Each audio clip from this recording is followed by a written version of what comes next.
பரிசுத்த நாமத்துக்கு மகிமை உண்டாவதாக. Glory be to God's holy name.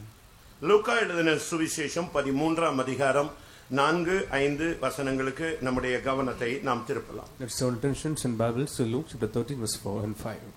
சீலோவாமிலே கோபுரம் விழுந்து 18 பேரை கொன்றதே எருசலேமில் குடியிருக்கிற மனுஷர் எல்லாரிலும் அவர்கள் குற்றவாளிகளாய் இருந்தார்கள் என்று நினைக்கிறீர்களோ? அப்படி அல்லவென்று உங்களுக்கு சொல்லுகிறேன். நீங்கள் மனம் திரும்பாமற் போனால் எல்லாரும் அப்படியே கெட்டு போவீர்கள் என்றார். கர்த்தருடைய பரிசுத்த நாமத்துக்கு மகிமை உண்டாவதாக. Glory and honor be to God's holy name. ஆண்டவராகிய இயேசு கிறிஸ்து இந்த உலகத்தில் இருந்த பொழுது திருவாய் மொழிந்த ஒரு வார்த்தையை நாம் பார்க்கிறோம். And we heard about the word what Jesus Lord has spoken. பலவிதமான சூழ்நிலைகளை அவர் இந்த ஊழியத்தின் பாதையிலே அவர் கடந்து போகிறார். And he's going in different ways in the life of his journey. இங்கே ஒரு சம்பவத்தை அவர் சுட்டிக்காட்டுகிறதை நாம் பார்க்கலாம். Here he is pinpointing an incident. சீலோவாமிலே கோபுரம் விழுந்து 18 பேர் கொன்றதே அவர்கள் குற்றவாளிகளா என்று ஆண்டவர் கேட்கிறார். The Lord asks this question that upon these 18 who have been killed by the Tower of Siloam, all these sinners. அவர்கள் எல்லாரும் எருசலேமில் குடியிருந்தவர்கள் அல்லவா? அப்படியானால் எப்படி மரித்தார்கள்? And all those dwelt in Jerusalem, if so, then how they died? நீங்களும் மனம் திரும்பாமல் போனால் எல்லாரும் அப்படியே கெட்டுப் போவீர்கள் என்று நான் உங்களுக்கு சொல்லுகிறேன். I tell you, nay, but except ye repent, ye shall also likewise perish. கர்த்தருடைய பரிசுத்த நாமத்துக்கு மகிமை உண்டாவதாக. Glory be to God's holy name. இன்றைய மெசேஜ் கோபுரங்கள். And today's message is towers. வாழ்க்கை என்பது ஒரு கோபுரம். A life is a tower. மனித வாழ்வை தேவன் கோபுரமாகத்தான் அவர் சித்தரித்து வைத்திருக்கிறார். The Lord has imagined the life of man as a tower. ஒரு மனிதனை ஒரு உன்னதமான மனதில்தான் தேவன் வரைந்து வைத்திருக்கிறார். And man has been in a great imaginations in the mind of the Lord. சிருஷ்டிக்கப்பட்டதிலேயே மனித சிருஷ்டிப்புதான் மிகவும் உன்னதமானது.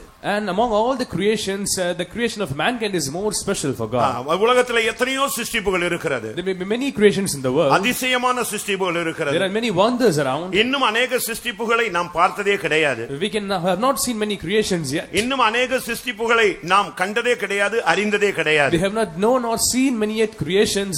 அண்ட சராசரங்களை அவர் உண்டு பண்ணின தேவன். And he has created the whole universe.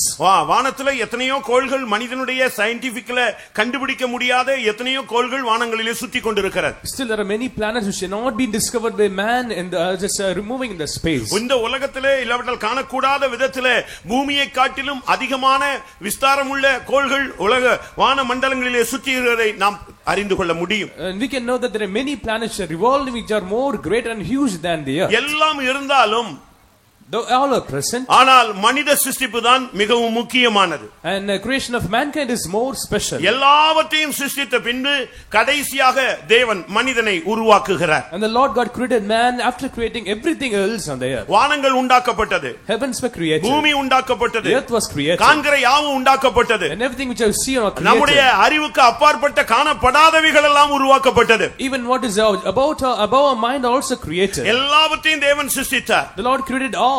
அனைத்தையும் சிருஷ்டித்து விட்டு அது நல்லது நல்லது என்று கண்டுகொண்டே வந்தார். And seeing everything is good after he has created every point. எல்லாவற்றையும் சிருஷ்டித்து முடித்த பின்புதான் மனிதனை அவர் சிருஷ்டிக்கிறார். After creating everything he created man. இந்த உலகத்திலே ஊரும் பிராணிகள் இருக்கிறது. There are creeping creatures. காட்டு மிருகங்கள் இருக்கிறது. There are wild animals. நாட்டு மிருகங்கள் இருக்கிறது.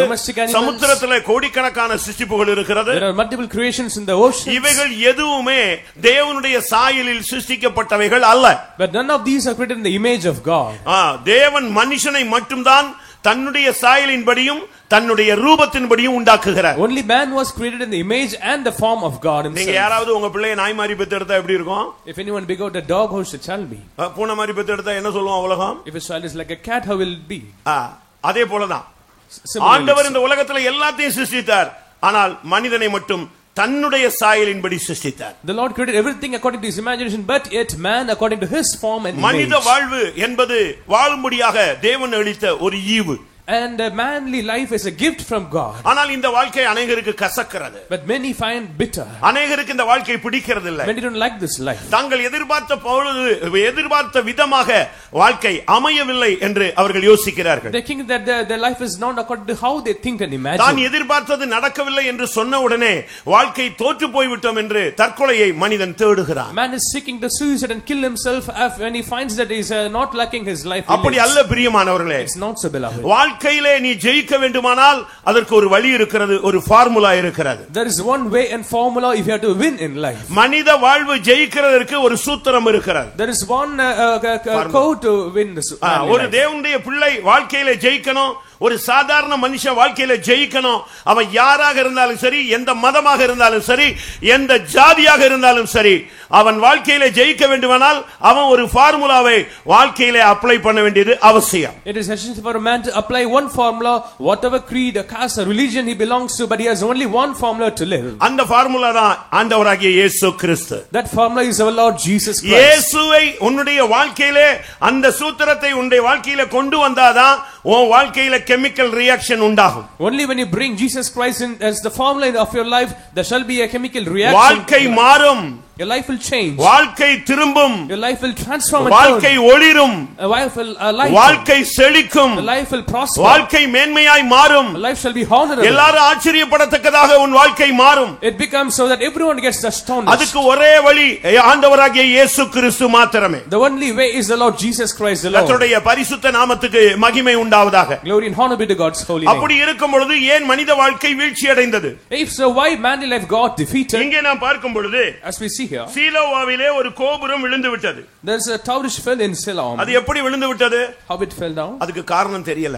No one knows the reason. அது என்ன காரணத்துல விழுந்ததுன்னு பைபிள் சுட்டி காட்டல. The Bible tell what reason did it fall. அருமையான நண்பனே, உன்னுடைய வாழ்க்கை ஏன் விழுந்தது என்று உனக்கு மட்டும் தான் தெரியும். Beloved friend, you know what's the reason for your fall. ஏன் உன் வாழ்க்கை தோற்று போய் கொண்டிருக்கிறது என்று உனக்கு மட்டும் தான் தெரியும். Only you know why your life is getting to defeat. ஒருவேளை உங்க அம்மா அப்பாவுக்கு தெரியாது. Your parents may not know it. உன் புருஷனுக்கோ மனைவிக்கோ தெரியாது. Your husband or wife may not know it. உன் கூடயே சுத்தி கொண்டிருக்கிற உன் நண்பனுக்கு புரியாது. Your friend who is with you may not understand. உன் சபையை நடத்தி கொண்டிருக்கிற ஊழியக்காரனுக்கு அதை புரிந்து கொள்ள முடியாது. The servant of God in your church may not understand it. ஆனா ஏன் அந்த சீலோவாமில அந்த கோபுரம் விழுந்துச்சுன்னு கடைசி வரைக்கும் சத்தியத்துல சொல்லப்படவே இல்லை. It's not mentioned the truth that why this tower of Siloam fell. மனிதனுடைய விழுகைக்கு பல காரணங்கள் இருக்கிறது. There are many reasons for man's fall. முதலாவது, மனித வாழ்வு ஒரு கோபுரம் என்பதை நான் நினைப்பூட்ட விரும்புகிறேன். First of all, I would like to remind you that the man's life is like a tower. எரேமியா 6ஆம் அதிகாரம் 27ஆம் வசனத்துல தமிழ்ல ஒரு துருகம் அரண் என்று சொல்லப்பட்டிருக்கும். In Jeremiah 6:27 is mentioned that in Tamil it is like a tower. ஆங்கிலத்துல நாம் பார்க்கும் பொழுது அது ஒரு கோபுரம் என்று அழகாக சொல்லப்பட்டிருக்கிறது. In English it mentioned that it is a tower. நீ என் ஜனத்தின் வழி அறிந்து கொள்ளவும் சோதித்து பார்க்கவும் நான் உன்னை அவர்களுக்குள்ளே துருகமாகவும் அரணாகவும் வைத்தேன். I have set thee for a tower and a fortress among my people. பாருங்க, டவர் மனித வாழ்வு ஒரு கோபுரம். It's a tower, man's. நீங்க பாருங்க, ஒவ்வொரு ஊர்களிலும் பலவிதமான கோபுரங்கள் இருக்கிறது. There are different towers in different பல இடங்கள்ல மினார்கள் இருக்கிறது. There are even minars. பல விதங்கள்ல தேவாலயங்கள் உயரமாக கட்டி உச்சியில சிலுவையை வைக்கிறதை நீங்கள் பார்க்கலாம். You can see many churches built with a cross on the top. ஒவ்வொரு மதமும் தன்னுடைய மதத்தின் உச்சியை காண்பிக்கிறதுக்கு தேவாலயமாக, கோயில்களாக, மினார்களாக அது அந்தந்த இடங்கள்ல கட்டப்பட்டிருக்கிறது. Even every region has its own buildings built very high to show their அது கோபுரம் அல்ல, நீதான் கோபுரம். You are the tower indeed. அது ஆலயம் அல்ல, நீதான் ஆலயம். Not that's the temple but you. அது முக்கியமானதல்ல, அது கல்லு மண்ணினால கட்டப்பட்டது. நீயோ தேவனுடைய சாயலின்படியும் தேவனுடைய ரூபத்தின்படியும் உருவாக்கப்பட்டவன். The temple which is built by stone and bricks is not so important, but you have been formed in the image of God. அருமையான நண்பனே, இந்த கூட்டத்துக்கு நீ வந்திருக்கிறாய். Dear friend, you come to this meeting. ஒருவேளை நீ வெளியே இருந்து எங்கேயாவது இந்த சத்தத்தை கேட்டுக்கொண்டிருக்கலாம். You may be hearing this voice somewhere else. உன்னுடைய வாழ்க்கை ஒரு கோபுரமாக இருந்ததா? Is your life like a tower? உன்னுடைய வாழ்க்கை ஒரு கோபுரமாய் இருக்கிறதா? Is it like a tower at present? ஒரு காலத்தில் இருந்தது, இப்பொழுது என் கோபுரம் இடிந்து விழுந்து விட்டது என்று நீ புலம்பிக் கொண்டிருக்கிறாயா? Or you lamenting that your life has been fallen though like a tower which was. மனிதனை நல்லவனாகவே சிருஷ்டித்தார். He created man in a good way. தன்னுடைய சாயல், in his form, தன்னுடைய ரூபம், in his image, எல்லா தன்னுடைய மகிமை, and his glory, தன்னுடைய மேன்மை, his honor, தன்னுடைய ஆளுகை, and his எல்லாவற்றையும் தனக்குரியது எல்லாவற்றையும் மனுஷனுக்கு கொடுத்து அவனை அழகு பார்த்து தெய்வம் வைத்திருந்தார். And God gave everything which belonged to him and saw his beauty. ஒவ்வொரு நாளும் அவனை வந்து பார்த்து கொண்டே இருந்தார். He came and visited every day. ஆனால் ஒரு நாள் வந்தபோது, but when a day came, அந்த கோபுரம் இடிந்து விழுந்து கிடந்தது. the tower was fallen. மனித வாழ்க்கை விழுந்து போய் விட்டது. Man life was fallen. அருமையான சகோதரனே, சகோதரியே, beloved sister, brother, உன்னுடைய வாழ்க்கையின் தற்போதைய இந்த முதல் நாள் கூட்டத்தின் நிலவரம் தான் என்ன? What is the situation this first day of meeting? இன்றைக்கு அந்த சீலோவாவிலே ஒரு கோபுரம் இருந்தது. அந்த கோபுரம் திடீரென்று விழுந்து விட்டது. There was a tower in Siloam which fell suddenly. விழுந்ததனால என்ன சம்பவித்தது? What happened is because it fell. கோபுரம் விழுந்தது. அதுல கீழ இருந்த 18 பேர் செத்து போய்ட்டான். The 18 members below it were also dead. ஒரு வாலிபனுடைய வீழ்ச்சி அந்த குடும்பத்தையே வீழ்ச்சி அடைய வைக்கிறது. And the one youngsters of families also destroyed the whole family. ஒரு தாய் கெட்டு போனால் அந்த குடும்பமே சீரழிந்து விடுகிறது. If a mother is desolated, the whole family get destroyed. ஒரு தகப்பன் விழுந்து போனால் அந்த குடும்பத்தில் இருக்கிற அத்தனை பேர் விழுந்து போனதாக அர்த்தம். If the father falls in a house, the whole family get destroyed. ஒரு விசுவாசி விழுந்தான் என்றால் அந்த சபையே விழுந்து போனதாக அர்த்தம். If a believer falls, the whole church gets ஒரு fallen. ஊழியன் விழுந்தான் என்று சொன்னால் அந்த சபை நாசமாய் போய் விட்டது என்று If a அர்த்தம். servant of God falls, the whole church get trodden. இந்த ஒரு கோபுரம் விழுந்தது, 18 பேர் செத்து போனார்கள். One tower fell where 18 of them died. அருமையான சகோதரனே சகோதரியே, Beloved sister and brother, மனித வாழ்வை மேன்மையாக வைத்து ஒவ்வொரு நாளும் அதனுடைய வளர்ச்சி மேன்மை மகிமையை பார்க்கும்படியாக சர்வ வல்லமையுள்ள தேவன் இந்த பூமியிலே வந்து அவனை கண்டு ரசித்துக் கொண்டிருந்தார். The whole universe God came to this world and was seeing the beauty of man, how he would want to live on this earth. ஆனால் ஒரு நாள் வந்த பொழுது அவருடைய கற்பனைகள், அவருடைய வாஞ்சைகள், ஏக்கங்கள் எல்லாம் உடைந்து போய்விட்டது. But when the day came, all his longings and all his longings are அந்த கோபுரம் இடிந்து விழுந்து விட்டது. The tower fell down. ஒரே ஒரு மனிதன் விழுந்து போனான். Only man he fell. அந்த குடும்பமே அடுத்து விழுகிறது. The family was desolated. நான் தான் சொன்னேன், ஒரு தகப்பன், ஒரு தாய், ஒரு வாலிபன், ஒரு வாலிப பெண் அவள் விழுந்தால் ஒரு ஆளினால முழு குடும்பமும் நாசமாகிறது. And in the family, when a youngster or a boy or girl falls, the whole family gets trodden. அதுபோல தான் பைபிள்ல சொல்லி இருக்கிறது. Similarly, the Bible tells. ரோமருக்கு நிருபத்தை நாம் பார்க்கும் பொழுது, in the book of Romans, 5ஆம் அதிகாரம், chapter 5, ஒரே ஒரு மனிதனுடைய வீழ்ச்சி, the only man's fall, முழு மனுக்குலத்தின் வீழ்ச்சி. it was a man, whole mankind's fall. முழு மனு ஒருவன், ரோமர் 5ஆம் அதிகாரம் 16ஆம் வசனத்தை பார்க்கும் பொழுது, chapter verse 16, ஒருவன் பாவம் செய்ததினால், as because one committed sin, 17ஆம் வசனம், ஒருவனுடைய மீறுதலினால், because of one man's, ஒரே மனுஷன், 19ஆம் வசனம், the 19th verse, ஒரே மனுஷனுடைய கீழ்ப்படியாமையினால், because of one man's disobedience, ஒரே மனுஷனாலே முழு உலகத்திலும் மரணம் ஆளுகை செய்ததாக வேதம் சொல்லுகிறது. because of one man the whole world was gotten into the death. ரோமர் 5:17 சொல்லுகிறது, ஒருவன் மூலமாய் மரணம் ஆண்டு கொண்டது. And through Romans 5:17, through one man the whole world was into நீங்க death. நினைக்கலாம், நான் ஒரு ஆள் தானே, நான் ஒரு ஆளால என்னால வச்சு என்ன நடந்துற போகுதுன்னு. அப்படி அல்ல.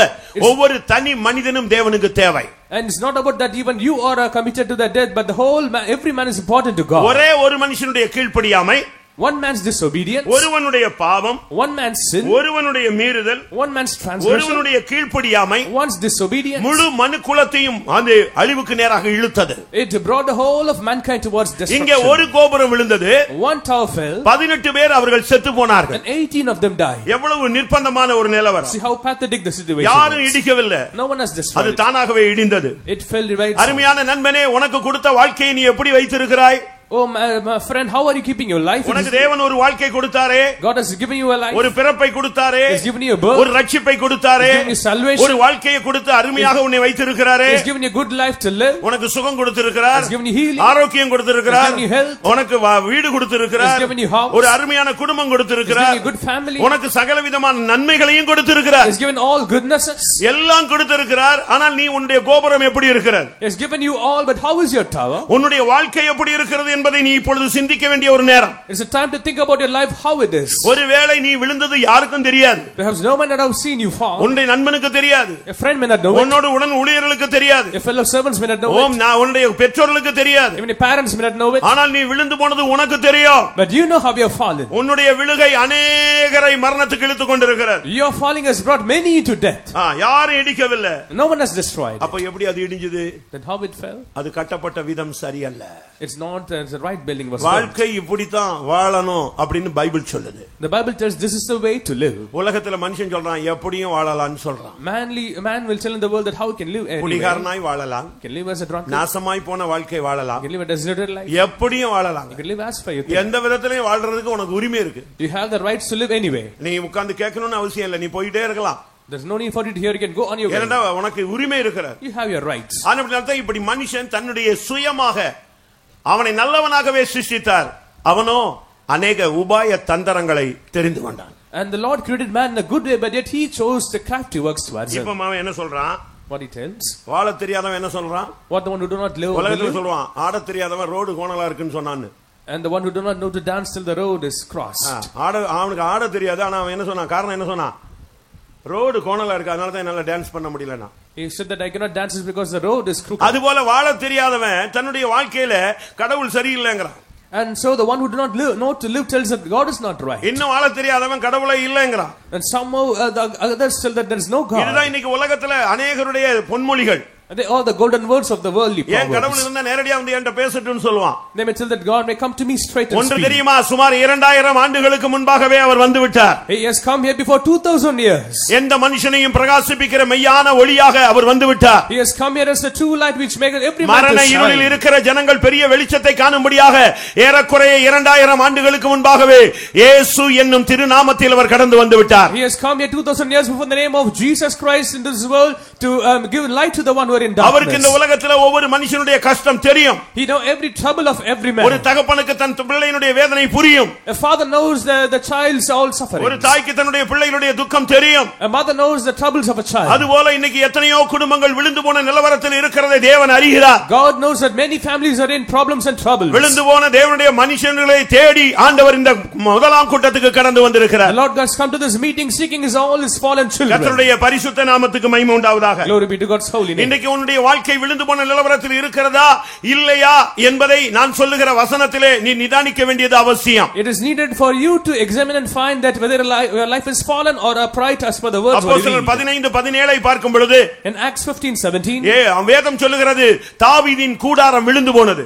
And the tabernacle of David is fallen. Amos 9:12 அது சுட்டி காட்டப்பட்டிருக்கிறது. It's mentioned in Amos 9:12. ஆனால் தேவன் என்ன செய்கிறார்? But what God does? விழுந்து போன தாவீதின் கூடாரத்தை மறுபடியும் எடுத்து அதே ஸ்தானத்திலே நிறுத்துவேன் என்று வாக்கு கொடுக்கிறார். He is promising that I will make the fallen tabernacle of David to stand in its place. அருமையான நண்பனே, உன்னுடைய வாழ்க்கை எந்த சூழ்நிலையில இருந்தாலும் மறுபடி அதை தூக்கி எடுத்து நிறுத்த இந்த கூட்டத்துக்கு கர்த்தர் உன்னை கொண்டு வந்திருக்கிறார். Oh friend, whatever situation your life may be present, the Lord is able and he is calling you to this meeting இந்த to make it கூட்டத்திலே straight. நோக்கம் ஒரு மதமாற்ற நோக்கம் அல்ல.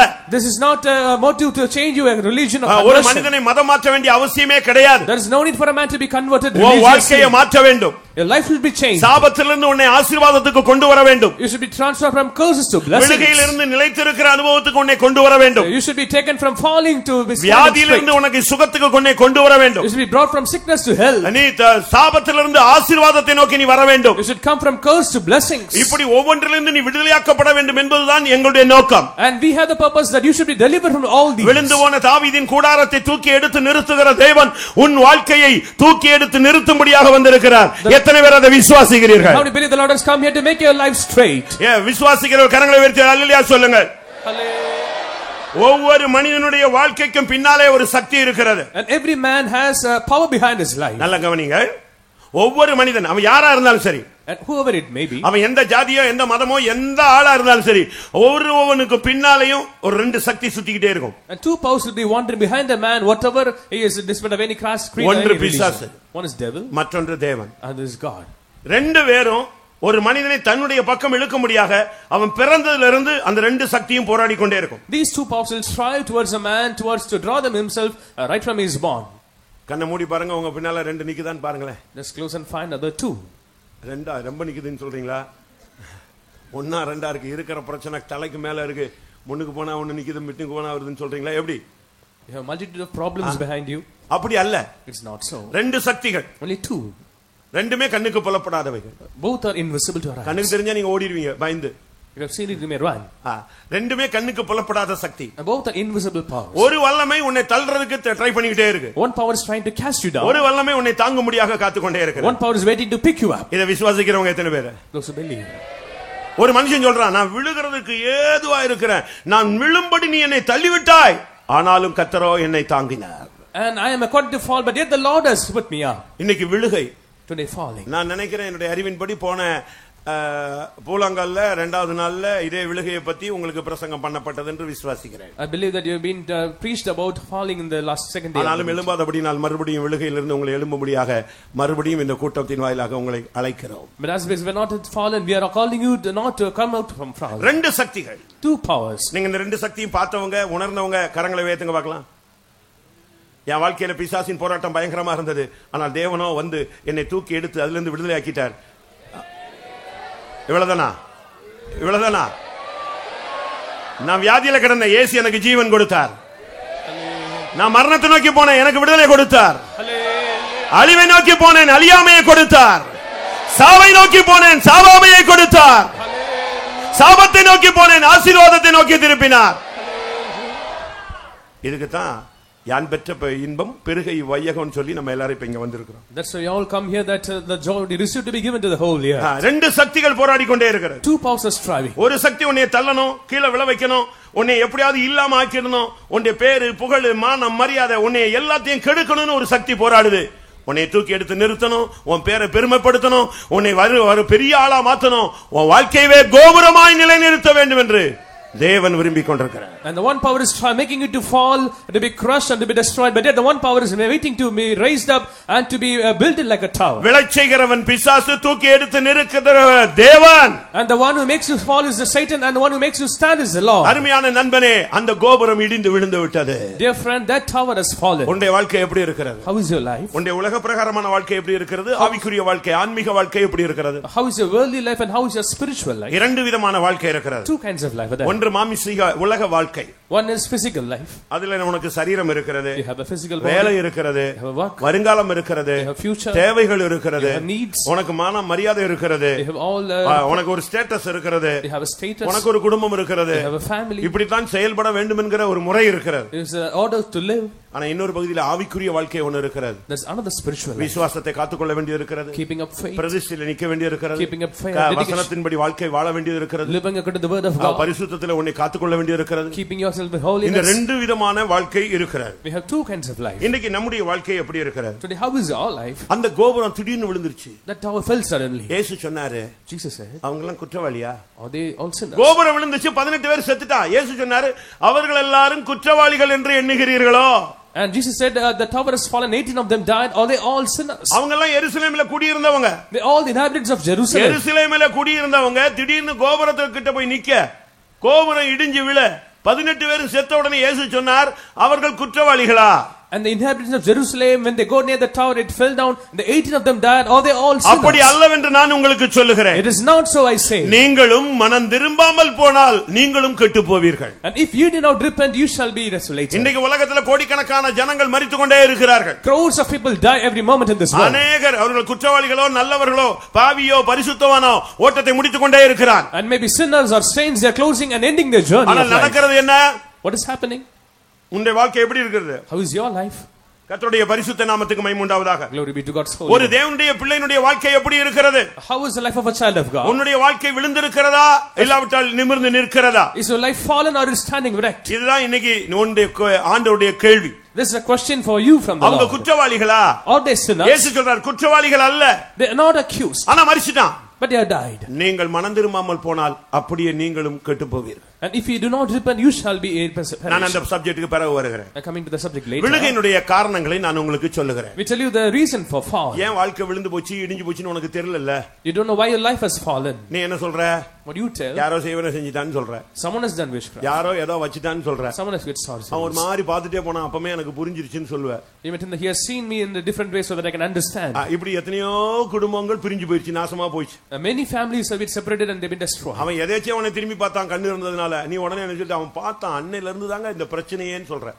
By chance he might have looked at you, but you are telling that he is a reason for that. உன் மனைவியை குறை சொல்ற. He's telling something wrong. விழுந்து போனதுக்கு ஆண்டவர் வந்து ஆதாமை கேட்டார், ஆதாமே என்ன பிரச்சனைன்னு கேட்டார். The Lord asked Adam for the fall. What is the reason? மனுஷன் விழுந்து போனான் இல்லையா? Man has fallen. விழுந்து போன மனிதனை முதல் மனிதனை தேவன் தேடி வந்து என்ன நடந்துச்சுன்னு கேட்டார். The Lord asked the first man who had fallen, what happened? உன் குடும்பம் விழுந்து போனதுக்கு காரணம் என்ன? What's the reason for your family to fall? அவன் சொன்னா, ஒரு பொண்ணை கொண்டு வந்து என்கிட்ட சேர்த்து விட்டீங்க பாருங்க விழா எலும்பெடுத்து, அவளால தான் இவ்வளவு பிரச்சனை. நான் சும்மா இருந்த தனியா இருந்தா சன்னியாசி மாதிரியே இருந்திருப்பேன். இவ்வளவு கொண்டு வந்து ஏன் தலையில கட்டிட்டீங்க அப்படிதானே? அவளால தான் கட்டணும், அவளை கையை காட்டிட்டான். He showed the hand towards Eve. She's raised. வாழ்க்கையில கல்யாணம் கட்டிட்டு அநேகர் படுற பாடு நாய்படா பாடு. Many are having a dog like life. கல்யாணம் கட்டாதவன் எல்லாம் கேட்டா கல்யாணம் கட்டணும்னு குதிச்சுக்கிட்டு நிக்கிறான். கல்யாணம் கட்டினவன் எல்லாம் கேட்டா ஏன்டா கட்டணும்னு வருத்தப்படுகிறேன், ஆழ்ந்த வருத்தங்கள்னு சொல்றான். And the unmarried are waiting for marriage, and the married are waiting with great sorrows. காலேஜில் டிகிரி படிச்சீங்கன்னா உங்களுக்கு ஒரு BA ஹிஸ்டரியில இங்கிலீஷ்ல ஒரு சப்ஜெக்ட் வருது. There is a subject in BA English. என்ன சப்ஜெக்ட் இப்ப இருக்கான்னு தெரியல. I don't know it's now or not. Paradise lost. Paradise lost. Paradise இழந்த சொர்க்கம். And paradise lost. இழந்த சொர்க்கம்னு ஒரு புக் போட்டிருக்கான். அது கல்லூரியில நம்ம தமிழ்நாட்டுல கூட வருது. And it's also in the syllabus of Tamil Nadu government. என்னது? What is that subject? இழந்த சொர்க்கம். Paradise lost. அவன் சாதாரண ஆள் கிடையாது. ரெண்டு கண்ணும் குருடானவன் எழுதின புக் அது. It was written by a blind man. ரெண்டு கண்ணும் அவனுக்கு கிடையாது. ஆனா அவன் எழுதின புக் என்னது? இழந்த சொர்க்கம். And he is a blind man. Paradise lost. He's written Paradise lost. ஏன்னா உனக்கு கண்ணே தெரியாது, நீ எப்படி சொர்க்கத்தை இழந்தாய்? How did he lose your eyes? அவன் தான் மில்டன். Is Milton. மில்டன் ஒரு கவிஞன் தான் இத எழுதுறான். A poet named Milton. நான் சொர்க்கத்தை இழந்துட்டேன்பா அப்படிங்கறான். He is telling that I have lost the paradise. நீயே குருடன், நீ எப்படி சொர்க்கத்தை இழந்தாய்? How you blind man lost the paradise? நான் நல்லா தான் இருந்தேன். எப்ப கல்யாணம் கட்டனனோ அப்போது சொர்க்கத்தை இழந்தேன்னா. The time when he was married he lost the paradise. எப்படி இருக்கும்? பதிலே வரல பாருங்க. அப்படி கப்னு ஆஃப் ஆகி போச்சு பாருங்க. No answer. சரி, கொஞ்ச நாள் அவ செத்து போயிட்டா, தப்பிட்டான். And after she died they escaped. கொஞ்ச நாள் துக்கத்துல இருந்த மாதிரி இருந்துச்சு, திருப்பி ஒரு புக் எழுத ஆரம்பிச்சிட்டாங்க. He started to write another book. Paradise Gain அப்படினா இழந்த சொர்க்கம்னா. எப்படி மீண்ட சொர்க்கம்னா. And Paradise Gain. அவ செத்து போயிட்ட பிறகு இவன் சொல்றான் சொர்க்கமே மீண்டு வந்துருச்சு எனக்குன்னு சொல்றான். And now he is telling that after she died the paradise came again. அப்படினா என்ன அர்த்தம்? அவன் மனைவியை குறை சொல்றான்னு அர்த்தம். Which means he is telling short of his wife. நீ உன் குடும்பம் விழுந்ததுக்கு, உன் வாழ்க்கை விழுந்ததுக்கு, உன் பையன் கெட்டு போனதுக்கு பக்கத்து வீட்டு பையனை சொல்ற, பக்கத்து வீட்டு பொண்ணை சொல்ற, ஊர்ல இருக்கிறவனை சொல்ற, ஊழியக்காரனை சொல்ற, யாரையெல்லாமோ சொல்ற. You're accusing a neighbor, your friend, your servants of God and many other things other than for your life. முதல்ல விழுகையினுடைய காரணம் என்னங்கறத கண்டுபிடிக்கணும். Find what is the reason for the loss. இன்னைக்கு கட்சிகள் தோத்து போகுது. எதுக்கு கட்சி தோத்து போச்சு, ஏன் ஓட்டு கிடைக்கலன்னு உட்கார்ந்து இப்ப ஆராய்ச்சி பண்றான். இன்னும் 5 வருஷம் ஆராய்ச்சி பண்ண பிறகு தான் அவனுக்கு அடுத்த step. And the parties they think about the reason for their failures and they have lost their votes and now they are examining what is உன்னுடைய வாழ்க்கை விழுந்ததுக்கு காரணம் என்ன? What's the reason for your life that is fallen? உன் வாழ்க்கை தோற்று போனதுக்கு காரணம் என்ன? What's the reason for your life to be defeated? நான் இப்பொழுது சொல்லுகிறேன் சில வசனங்கள். இதுல ஏதாவது ஒன்னு உனக்கு அட்டாக் ஆயிருக்கான்னு பார். And I will tell you a few words when I find if that is matches you. வெளிப்படுத்தல் 12ஆம் அதிகாரம் 4ஆம் வசனத்தை பார்க்கும் பொழுது Revelation chapter 12 verse 4. வெளிப்படுத்தல் 12:4. அதின் வாள் வானத்தின் நட்சத்திரங்களில் 1/3 பங்கை இழுத்து அவைகளை பூமியில் விழத் தள்ளிற்று. ஒரு வலு சர்ப்பம் இந்த வேலையை செய்ததாக சொல்லப்பட்டிருக்கிறது. It is mentioned that a dragon did this work. ஒரு பெரிய ஜெய்ஜாண்டிக், பெரிய ராட்சசமான தன்மை உள்ள ஒரு வலு சர்ப்பம் மனித வாழ்வை அந்த நட்சத்திரத்தை விழ வைத்தது. A huge dragon it made that life வானத்தில் இருந்த நட்சத்திரத்தை அப்படி தட்டி விட்டுடுச்சு. 1/3 பங்கு கீழே விழுந்து ஒண்ணெல்லாம் போய். And 1/3 of the stars fell from heaven.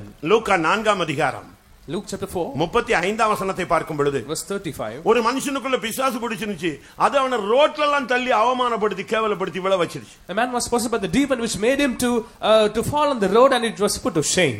விழுந்திருக்கா, உன்னுடைய வாழ்க்கையில விழுக நடந்திருக்கான்னு நான் பல வசனங்களை வைக்க போறேன். We are going to place words where we face falling. அதற்கு இயேசு நீ பேசாமல் இவனை விட்டு புறப்பட்டு போய் என்று அதை அதட்டினார். அப்பொழுது பிசாசு அவனை ஜனங்களின் நடுவே விழத் தள்ளி அவனுக்கு ஒரு சேதமும் செய்யாமல் அவனை விட்டு போய்விட்டது. பிசாசு தான் மனுஷ வாழ்க்கையை விழ வைக்கிறது. And the devil has made man's life to fall. மனுஷ முன்னால விழ வைக்கிறது. It's making a man to fall. குடும்பத்து மத்தியிலே உன்னை விழ வைக்கிறது. It's making to fall in the midst of the family. உன்னை வெட்கப்படுத்துறது. It's making you to shame. உன்னுடைய வாழ்க்கையை அழிக்கிறது. It's destroying your life. இதெல்லாம் சர்ப்பத்தினுடைய வேலைகள். The power of the serpent. இது விழுந்து போன பிசாசினுடைய வல்லமைகள். It's the fallen devil's work. 1 தீமோத்தேயு 3ஆம் அதிகாரத்தை பார்க்கும் பொழுது in 1 Timothy chapter 3 6-7 வசனங்கள் என்ன சொல்றது? What's verses 6 and 7? 1 தீமோத்தேயு 3ஆம் அதிகாரம் 6-7 வசனங்கள். அவன் இருமாப்படைந்து பிசாசு அடைந்த ஆக்கினையிலே விழாதபடிக்கு நூதன சீஷனாய் இருக்க கூடாது. பிசாசு அடைந்த ஆக்கினை, பிசாசினுடைய கண்ணியில சிக்கும் பொழுது உன்னுடைய வாழ்க்கை விழுகை சம்பவிக்கிறது. When you get into the prey or the snare of the devil, your life gets destroyed. நல்லா தான் இருந்துச்சு உன் வாழ்க்கை. It was good once. எப்ப பிசாசு உன் வாழ்க்கைக்குள்ள நுழைஞ்சானோ, when the devil entered your life, பிரகாசமான அந்த நட்சத்திரம் கீழ விழ ஆரம்பிச்சு. that shining star fell down. நல்ல சில குடும்பங்களை பார்த்தா சொல்லுவாங்க வாழ்ந்து கெட்ட குடும்பம்னு சொல்லுவாங்க. And some families are told in that they lived once and now they are fallen. நல்லா வாழ்ந்தவங்க அப்படி ஒண்ணு இல்லாம போறாங்க. காரணம் பிசாசு தான். And the devil is the reason for them to live a good life after they have மொத்தத்துல perished. பிசாசுன்னு சொன்னா யாரு? And totally who is the devil? அவன் விழுந்து போனதான தூதன். He is a fallen angel. விழுந்து போன தூதன் தான், தேவனோடு இருந்து விழுந்து போனவன் தான் விழுகையினுடைய வேலையை செய்யக்கூடிய முக்கியமான புள்ளி. And he is an important point who is doing the work of falling by acting man's life to fall. அவன் எப்படி உன்னை விழ வைக்கிறான்? How he is making you to fall? அது அடுத்த ஸ்டெப்பை நம்ம விளங்கிக் கொள்ள வேண்டும். We are going to understand the next step. உன்னுடைய பலனை விழ வைப்பான். He will make it a strength to fall. உன்னுடைய மகிமையில இருந்து உன்னை விழ வைப்பான். He will make you to fall from your glory. ஏதாவது அக்கிரமத்துல பாவத்துல கொண்டு போய் உன்னை விழ வைப்பான். He will make you to enter into acts of sin and iniquity. ஜனங்களா இருந்தாலும் இதை நீங்க புரிந்து கொள்ள வேண்டும். Even though people of God you understand. விழுகை எப்படி வரும்னு தெரிஞ்சதா நீ கண்டுபிடிச்சாதான் நிற்கிற எவனும் விழாதபடி என்ன செய்ய கடவன்? எச்சரிக்கையா இருக்க கடமை. Only when you are thinking well in advance about how you are going to fall, you can be cautious on it. புலம்பல் முதலாம் அதிகாரத்திலே நான் பார்க்கும் பொழுது, In the book of Lamentations chapter 1 முதலாம் அதிகாரம் 14 வசனம், verse 14. என் பாதங்களின் நுகம் அவருடைய கையால் பூட்டப்பட்டிருக்கிறது, அவைகள் பிணைக்கப்பட்டு என் கழுத்தை சுற்றி கொண்டது, என் பெலனை விழப்பண்ணினார். என் பெலனை விழப்பண்ணினார். He made my strength to fall. இன்னைக்கு பாருங்க, இப்ப நீங்க இந்த கையை வைத்து சொல்லுங்களே. Now you lift your hands. வியாதிப்பட்டவங்க எல்லாம் கை வைத்துங்க அப்படின்னு சொல்லுங்க. ஒரு பாதி பேர் கை வைத்துவாங்க. And half of the crowd may lift. வீக்கா இருக்கிறவங்க கை வைத்து சொல்லுங்க, 100% கை வச்சிரும். Those who weak lift your hands, 100% will rise. ஒன்னு சிக் இல்லனா என்னது? டீசென்ட்டா சொல்லுங்க, சிக் ஆர் வீக். அப்படிதானே? It is either sick or weak. கொஞ்சம் வீக்கா இருக்கு, கொஞ்சம் வீக்கா இருக்குமா, கொஞ்ச நாள் கழிச்சு நான் சிக் ஆயிட்டாமா, கொஞ்ச நாள் கழிச்சு செத்து போயிட்டாமா. And some will fall weak and then sick and they may die. Starting week, அடுத்த ஸ்டெப் சிக், அதுக்கு அடுத்து அவ்வளவுதான், முடிஞ்சு போனது. இன்னைக்கு அநேகர வாழ்க்கை இப்படி தான். உன்னுடைய பெலனை விழ வைக்கிறான். And first of all, you make your strength to fall. First one touch, எங்க நீ பெலனா இருக்கறன்னு பார்க்கறான். First seeing where are you strong. எங்க நீ சுகமா இருக்கறன்னு பார்க்கறான். He's seeing where are you healthy. எப்படி நீ ஆரோக்கியமா இருக்கறன்னு பார்க்கறான். He's find the reason for your health. இங்கே வேதவசனம் சொல்லுகிறது, அவர் என் பெலனை விழ பண்ணினார். And here the Bible tells he made my strength to fall. இன்னைக்கு அநேகர் வியாதியில கிடக்குறாங்க. Today many are in sickness. இங்க கூட நீங்க உங்களில் ஒரு சிலர் வியாதியில வந்திருக்கலாம். Many are from sickness even here. அது என்ன நடக்குது? What is happening? உன் ஜெபத்தை விழ வைக்குது. It's making afraid to fall. உன் விசுவாசத்தை விழ வைக்குது. It's spoiling your faith. உன்னுடைய வருங்காலத்தை விழ வைக்கிறது. It's making your future to உன்னுடைய end. நம்பிக்கையை விழ வைக்கிறது. It's losing your hope. உனக்கு தேவன் மேல உள்ள பற்றுதலை விழ வைக்கிறது. It is making a captive to God. உன்னுடைய வருங்காலத்தை பத்தி நம்பிக்கையை சிதைக்கிறது. It is crushing your hope. ஏன் தேவன் குணமாக்கல? Why not God? ஏன் எனக்கு இப்படி ஆயிருச்சு? Why it is happening? ஏன் தேவன் எனக்கு ஒண்ணு செய்யல? Why God is not doing anything? உன்னுடைய பெலன் குறுக உன்னுடைய கேள்விகளும் அவிசுவாசங்களும் சந்தேகங்களும் அதிகரித்துக் கொண்டே வருகிறதை நீங்கள் பார்க்கலாம். As your strength gets diminished, you can see all these questions and doubts increasing in you. புலம்பல் 2 அதிகாரம் 1 வசனத்தை பார்க்கும் பொழுது, In Lamentations 2 verse 1. புலம்பல் 2:1. Lamentations 2:1. ஐயோ, ஆண்டவர் தமது கோபத்தில் சீயோன் குமாரத்தை மந்தாரத்தினால் மூடினார். அவர் தமது கோபத்தின் நாளிலே தமது பாதபீடத்தை நினையாமல் இஸ்ரவேலின் மகிமையை வானத்திலிருந்து தரையிலே விழத் தள்ளினார். இன்னைக்கு நீ வானம் போல உயரத்தில் இருந்த, வானத்தை போல நீ உயர்ந்திருந்தாய். ஒரு கோபுரமாக உன்னுடைய வாழ்க்கை இருந்தது. இன்னைக்கு உன்னுடைய மகிமை விழுந்து போய்விட்டது. And you are high like the heavens, your life was like a tower, but today it has fallen. உன்னுடைய ஐஸ்வரியம் போய்விட்டது. Your riches have left you. உன்னுடைய ஆஸ்தி போய்விட்டது. And all your treasures உன்னுடைய left you. வசதிகள் போய்விட்டது. And all your possessions have உன்னுடைய left you. பேர் புகழ் போய்விட்டது. And all your name famous gone. ஒண்ணுமே இல்லாத ஒரு நிலவரத்துக்கு நீ தள்ளப்பட்டதனுடைய காரணம் என்ன? What's the reason for you being cast in a position with having nothing in உன் you? மகிமை விழுந்து போய்விட்டது. Your glory has fallen. நான் ஒரு 10-15 வசனம் சொல்லுவேன். அதுக்கு பிறகு நான் உங்களுக்கு கேக்குறேன், நீங்க உங்க லைஃப் எங்க அடிபட்டுச்சுங்கறத கண்டுபிடிச்சிருவீங்க. We will tell you 15 கண்டுபிடிக்கலனா ஒண்ணே மாதிரி முட்டாள் ஒருவனுமே கிடையாது. And you have to find it. கண்டுபிடிக்கலனா ஒண்ணே மாதிரி foolishness fellow யாருமே கிடையாது. If you don't find, there is no one that foolish like you. கண்டுபிடிக்கணும் நீ இன்னைக்கு. You have to find it today. முதல் நாள் கூட்டத்துக்கு போனேன், விழுந்ததின் ரகசியத்தை புரிந்து கொண்டேன். And today I went to the first of the meeting, I find the secret of my fall. கர்த்தர் உன்னை இந்த கூட்டத்துல தூக்கி எடுத்து நிறுத்துவர். தைரியமா நிமிர்ந்து நடந்து நீ வீட்டுக்கு போய் சாப்பிடு. And the Lord will lift you in this meeting, you shall be boldly returning to your house. கர்த்தருடைய பரிசுத்த நாமத்துக்கு மகிமை உண்டாவதாக. Glory be to God's holy name. எசேக்கியேல் 44 அதிகாரத்தை பார்க்கும் பொழுது, In Exodus chapter 44, 12 வசனம் சொல்லுகிறது, verse 12 says, அவர்கள் அக்கிரமத்தில் போய் விழுந்து விட்டார்கள். they were fallen in iniquity. பாவத்தினுடைய நிறைவுதான் அக்கிரமம். And the fullness of sin is iniquity. கிரமத்தினுடைய ஆப்போசிட் தான் அக்கிரமம். And order, the opposite of order is disorder or ஒரு தேவனுடைய iniquity. பிள்ளை எப்பொழுது கிரமத்தை மீறி நடக்கிறானோ அப்பொழுது அவனுடைய வாழ்க்கையில அக்கிரமம், அதுல போய் அவன் விழுந்துறான். When a child of God, when he overturns all the rules and he forms disorderliness, நீங்க யாரு என்ன நிலவரங்கறத நீங்க இப்ப புரிந்து கொள்ள வேண்டும். You understand what situation are you present. பிசாசு என்ன பண்றான்? What the devil does. நீ எங்கால வந்து விழுங்கறான். Come, he is falling at my feet. அதான் பிரச்சனை. That's the reason. ஆண்டவராகிய இயேசு கிறிஸ்துவிடத்திலேயே பிசாசு டைரக்டா வந்து சொன்னா, என் கால்ல விழுந்து நீங்க வணங்குனீங்கன்னா இந்த உலகத்தின் மகிமை உனக்கு தருவேன். அந்த சராசரங்களை படைத்தவரிடத்திலேயே இப்படி ஒரு கேள்வி வச்சான்னா, நீ எம்மாத்திரம் நான் எம்மாத்திரம். And if the devil makes a statement that fall at my feet, I will give the whole glory of this world to Jesus. If then what? Who are you and me for that? முழு உலகத்தையும் சிருஷ்டித்தவர். And he has created the whole universe. வானங்களை உண்டாக்கினவர். He created the heavens. ஏக சக்கராதிபதி. And he is the only Nityanand தேவன். And he is a God of all மனுஷரில் times. ஒருவரும் கண்டிராதவரும் காணக்கூடாதவரும். And no man can see or behold him. ஆமென். மனித ஜாதிகளுக்குள்ளே ரட்சிக்கப்படும்படி இயேசு கிறிஸ்துவின் நாமமே அல்லாமல் வேற நாமமே இல்லை. And no other name other than the name of Jesus has been established, the name to the humankind to be saved. அந்த இயேசுவிடத்துல வந்து அவன் பேசுறான், நீங்க ஏன் கால்ல விழுங்க, என் முன்னால விழுந்துட்டீங்கன்னா போதும், உடனே நான் உங்களுக்கு எல்லாத்தையும் தரேனா. எப்படி இருக்கும்? வாசித்து பாருங்கள். மத்தேயு 4 அதிகாரம் 9 வசனம். Matthew 4:9. நம்மால்கிட்ட வந்து சொன்ன உடனே பொத்துன்னு விழுந்துறான். அதான் பிரச்சனை. Our people will fall immediately. என்ன உலகம் கிடைச்சிரும், மகிமை கிடைச்சிரும், ஒண்ணுமே கிடைக்காது. The whole world will be got then. நீர் சாஷ்டாங்கமாய் விழுந்து என்னை பணிந்து கொண்டால் இவைகளை எல்லாம் உமக்கு தருவேன் என்று சொன்னார். யார் யார்ட்ட பேசுறா? Who is speaking to whom? சர்வ சிருஷ்டிகர்ட்ட இந்த விழுந்து போன வேலைக்காரனாகிய தூதன், விழுந்து போன வல்லமை சொல்லுது, நீ என் முன்னால வந்து விழுங்க, நான் உங்களுக்கு எல்லாத்தையும் தரேன். The fallen servant, the slave, he is asking to the creator, fall at my feet. தான் விழுந்ததனால எல்லாரையும் விழ வைக்கணும்னு அவனுடைய target. And his target is that as he is falling, you have to make everything everyone to fall. நீ எதுல விழுந்தங்கறதை இப்ப நீ கண்டுபிடிக்கணும். You are going to find where you have fallen. எப்படி விழுந்தங்கறதை நீ கண்டுபிடிக்கணும். How you fell down. உன் பலன்ல இருந்து நீ விழுந்துட்டியா? Have you fallen from your strength? உன்னுடைய நட்சத்திரம் போல ஜொலித்த வாழ்க்கையில இருந்து விழுந்துட்டியா? Have you fallen down from the shining star light? நடு ரோட்ல பிசாசு பிடிச்சு விழுந்துட்டியா? Have you fallen in the mid road? உனக்கு தேவன் கொடுத்திருந்த மகிமையில இருந்து கோபுரத்துல இருந்து இடிஞ்சு விழுந்துட்டியா? Have you lost the glory of God and you fall from the tower? அக்கிரமத்தில இருந்து நீ கீழ விழுந்துட்டு, அக்கிரமத்தினால விழுந்துட்டியா? Have you fallen because of iniquities? இன்னைக்கு கூட தேவனுடைய ஜனங்களை இழுக்கிறதுக்கு பல வல்லமைகள் போராடுதுங்க. Today many powers are drawing the people of God towards us. உலகம் இழுக்குது. The world is drawing. மாம்சம் இழுக்குது. And the flesh is மத்த சபக்காரன் இழுக்கறான். Other churches are மற்ற attracting. மார்க்கங்காரன் இழுக்கறான். Other ways are attracting. ஒவ்வொன்னும் தன்னுடைய பக்கம் அவங்களை இழுக்கிறதுக்கு கவர்ச்சியான பல அனுபவங்கள் உலகத்துல வந்துகிட்டே இருக்கு. And every attractions are in the world to drag the people towards them. ஒரு ஸ்டடி இல்லாத ஆத்துமாக்கள் எல்லாம் இன்னைக்கு டக்கு டக்குன்னு விழுந்துறாங்க. And unsteady souls are falling immediately. இன்னைக்கு வாலிபர்கள் ஏன் விழுந்து போறான்? Today why young men fell? அவனுக்கு ஸ்டடினஸ் கிடையாது. He don't have a steady life. அவனுக்கு இன்னும் ஸ்டடியான ஒரு மைண்ட் இல்ல. He don't have a steady mind. அவன் இப்படி ஃப்ரெண்ட் இந்த ஃப்ரெண்ட் வந்து கூப்பிட்டா இங்க போவான், அந்த ஃப்ரெண்ட் வந்து கூப்பிட்டா அங்க போவான். When one friend comes to the right, he goes there. When the other comes to the left, he goes there. எங்க அண்ணன் ஒரு காலத்துல ரட்சிக்கப்படாம இருந்தாரு. And my brother was not saved once. சாராயம் அடிச்சிட்டு இருந்தாரு. And he was drinking liquor. ஒரு நாள் புது வருஷம் வந்தது. A new year came. திடீர்னு கிளம்பிட்டாரு. Suddenly he went. எங்க போறீங்கன்னு எல்லாரும் கேட்டாங்க. ரட்சிக்கப்பட நான் நியூயார்க் சர்ச்சுக்கு போறேன் அப்படினாரு. He said, I'm going to New Year church. ஏப்பா நீ யாரு எதுக்கு சர்ச்சுக்கு போற? Why are you going to the church now? N friend கூப்பிட்டா நான் போனேன். My friend is calling me. அப்படினு போயிட்டு வந்துட்டாரு. He went there. சரி அங்க போனே என்ன நடந்துச்சு? What happened there?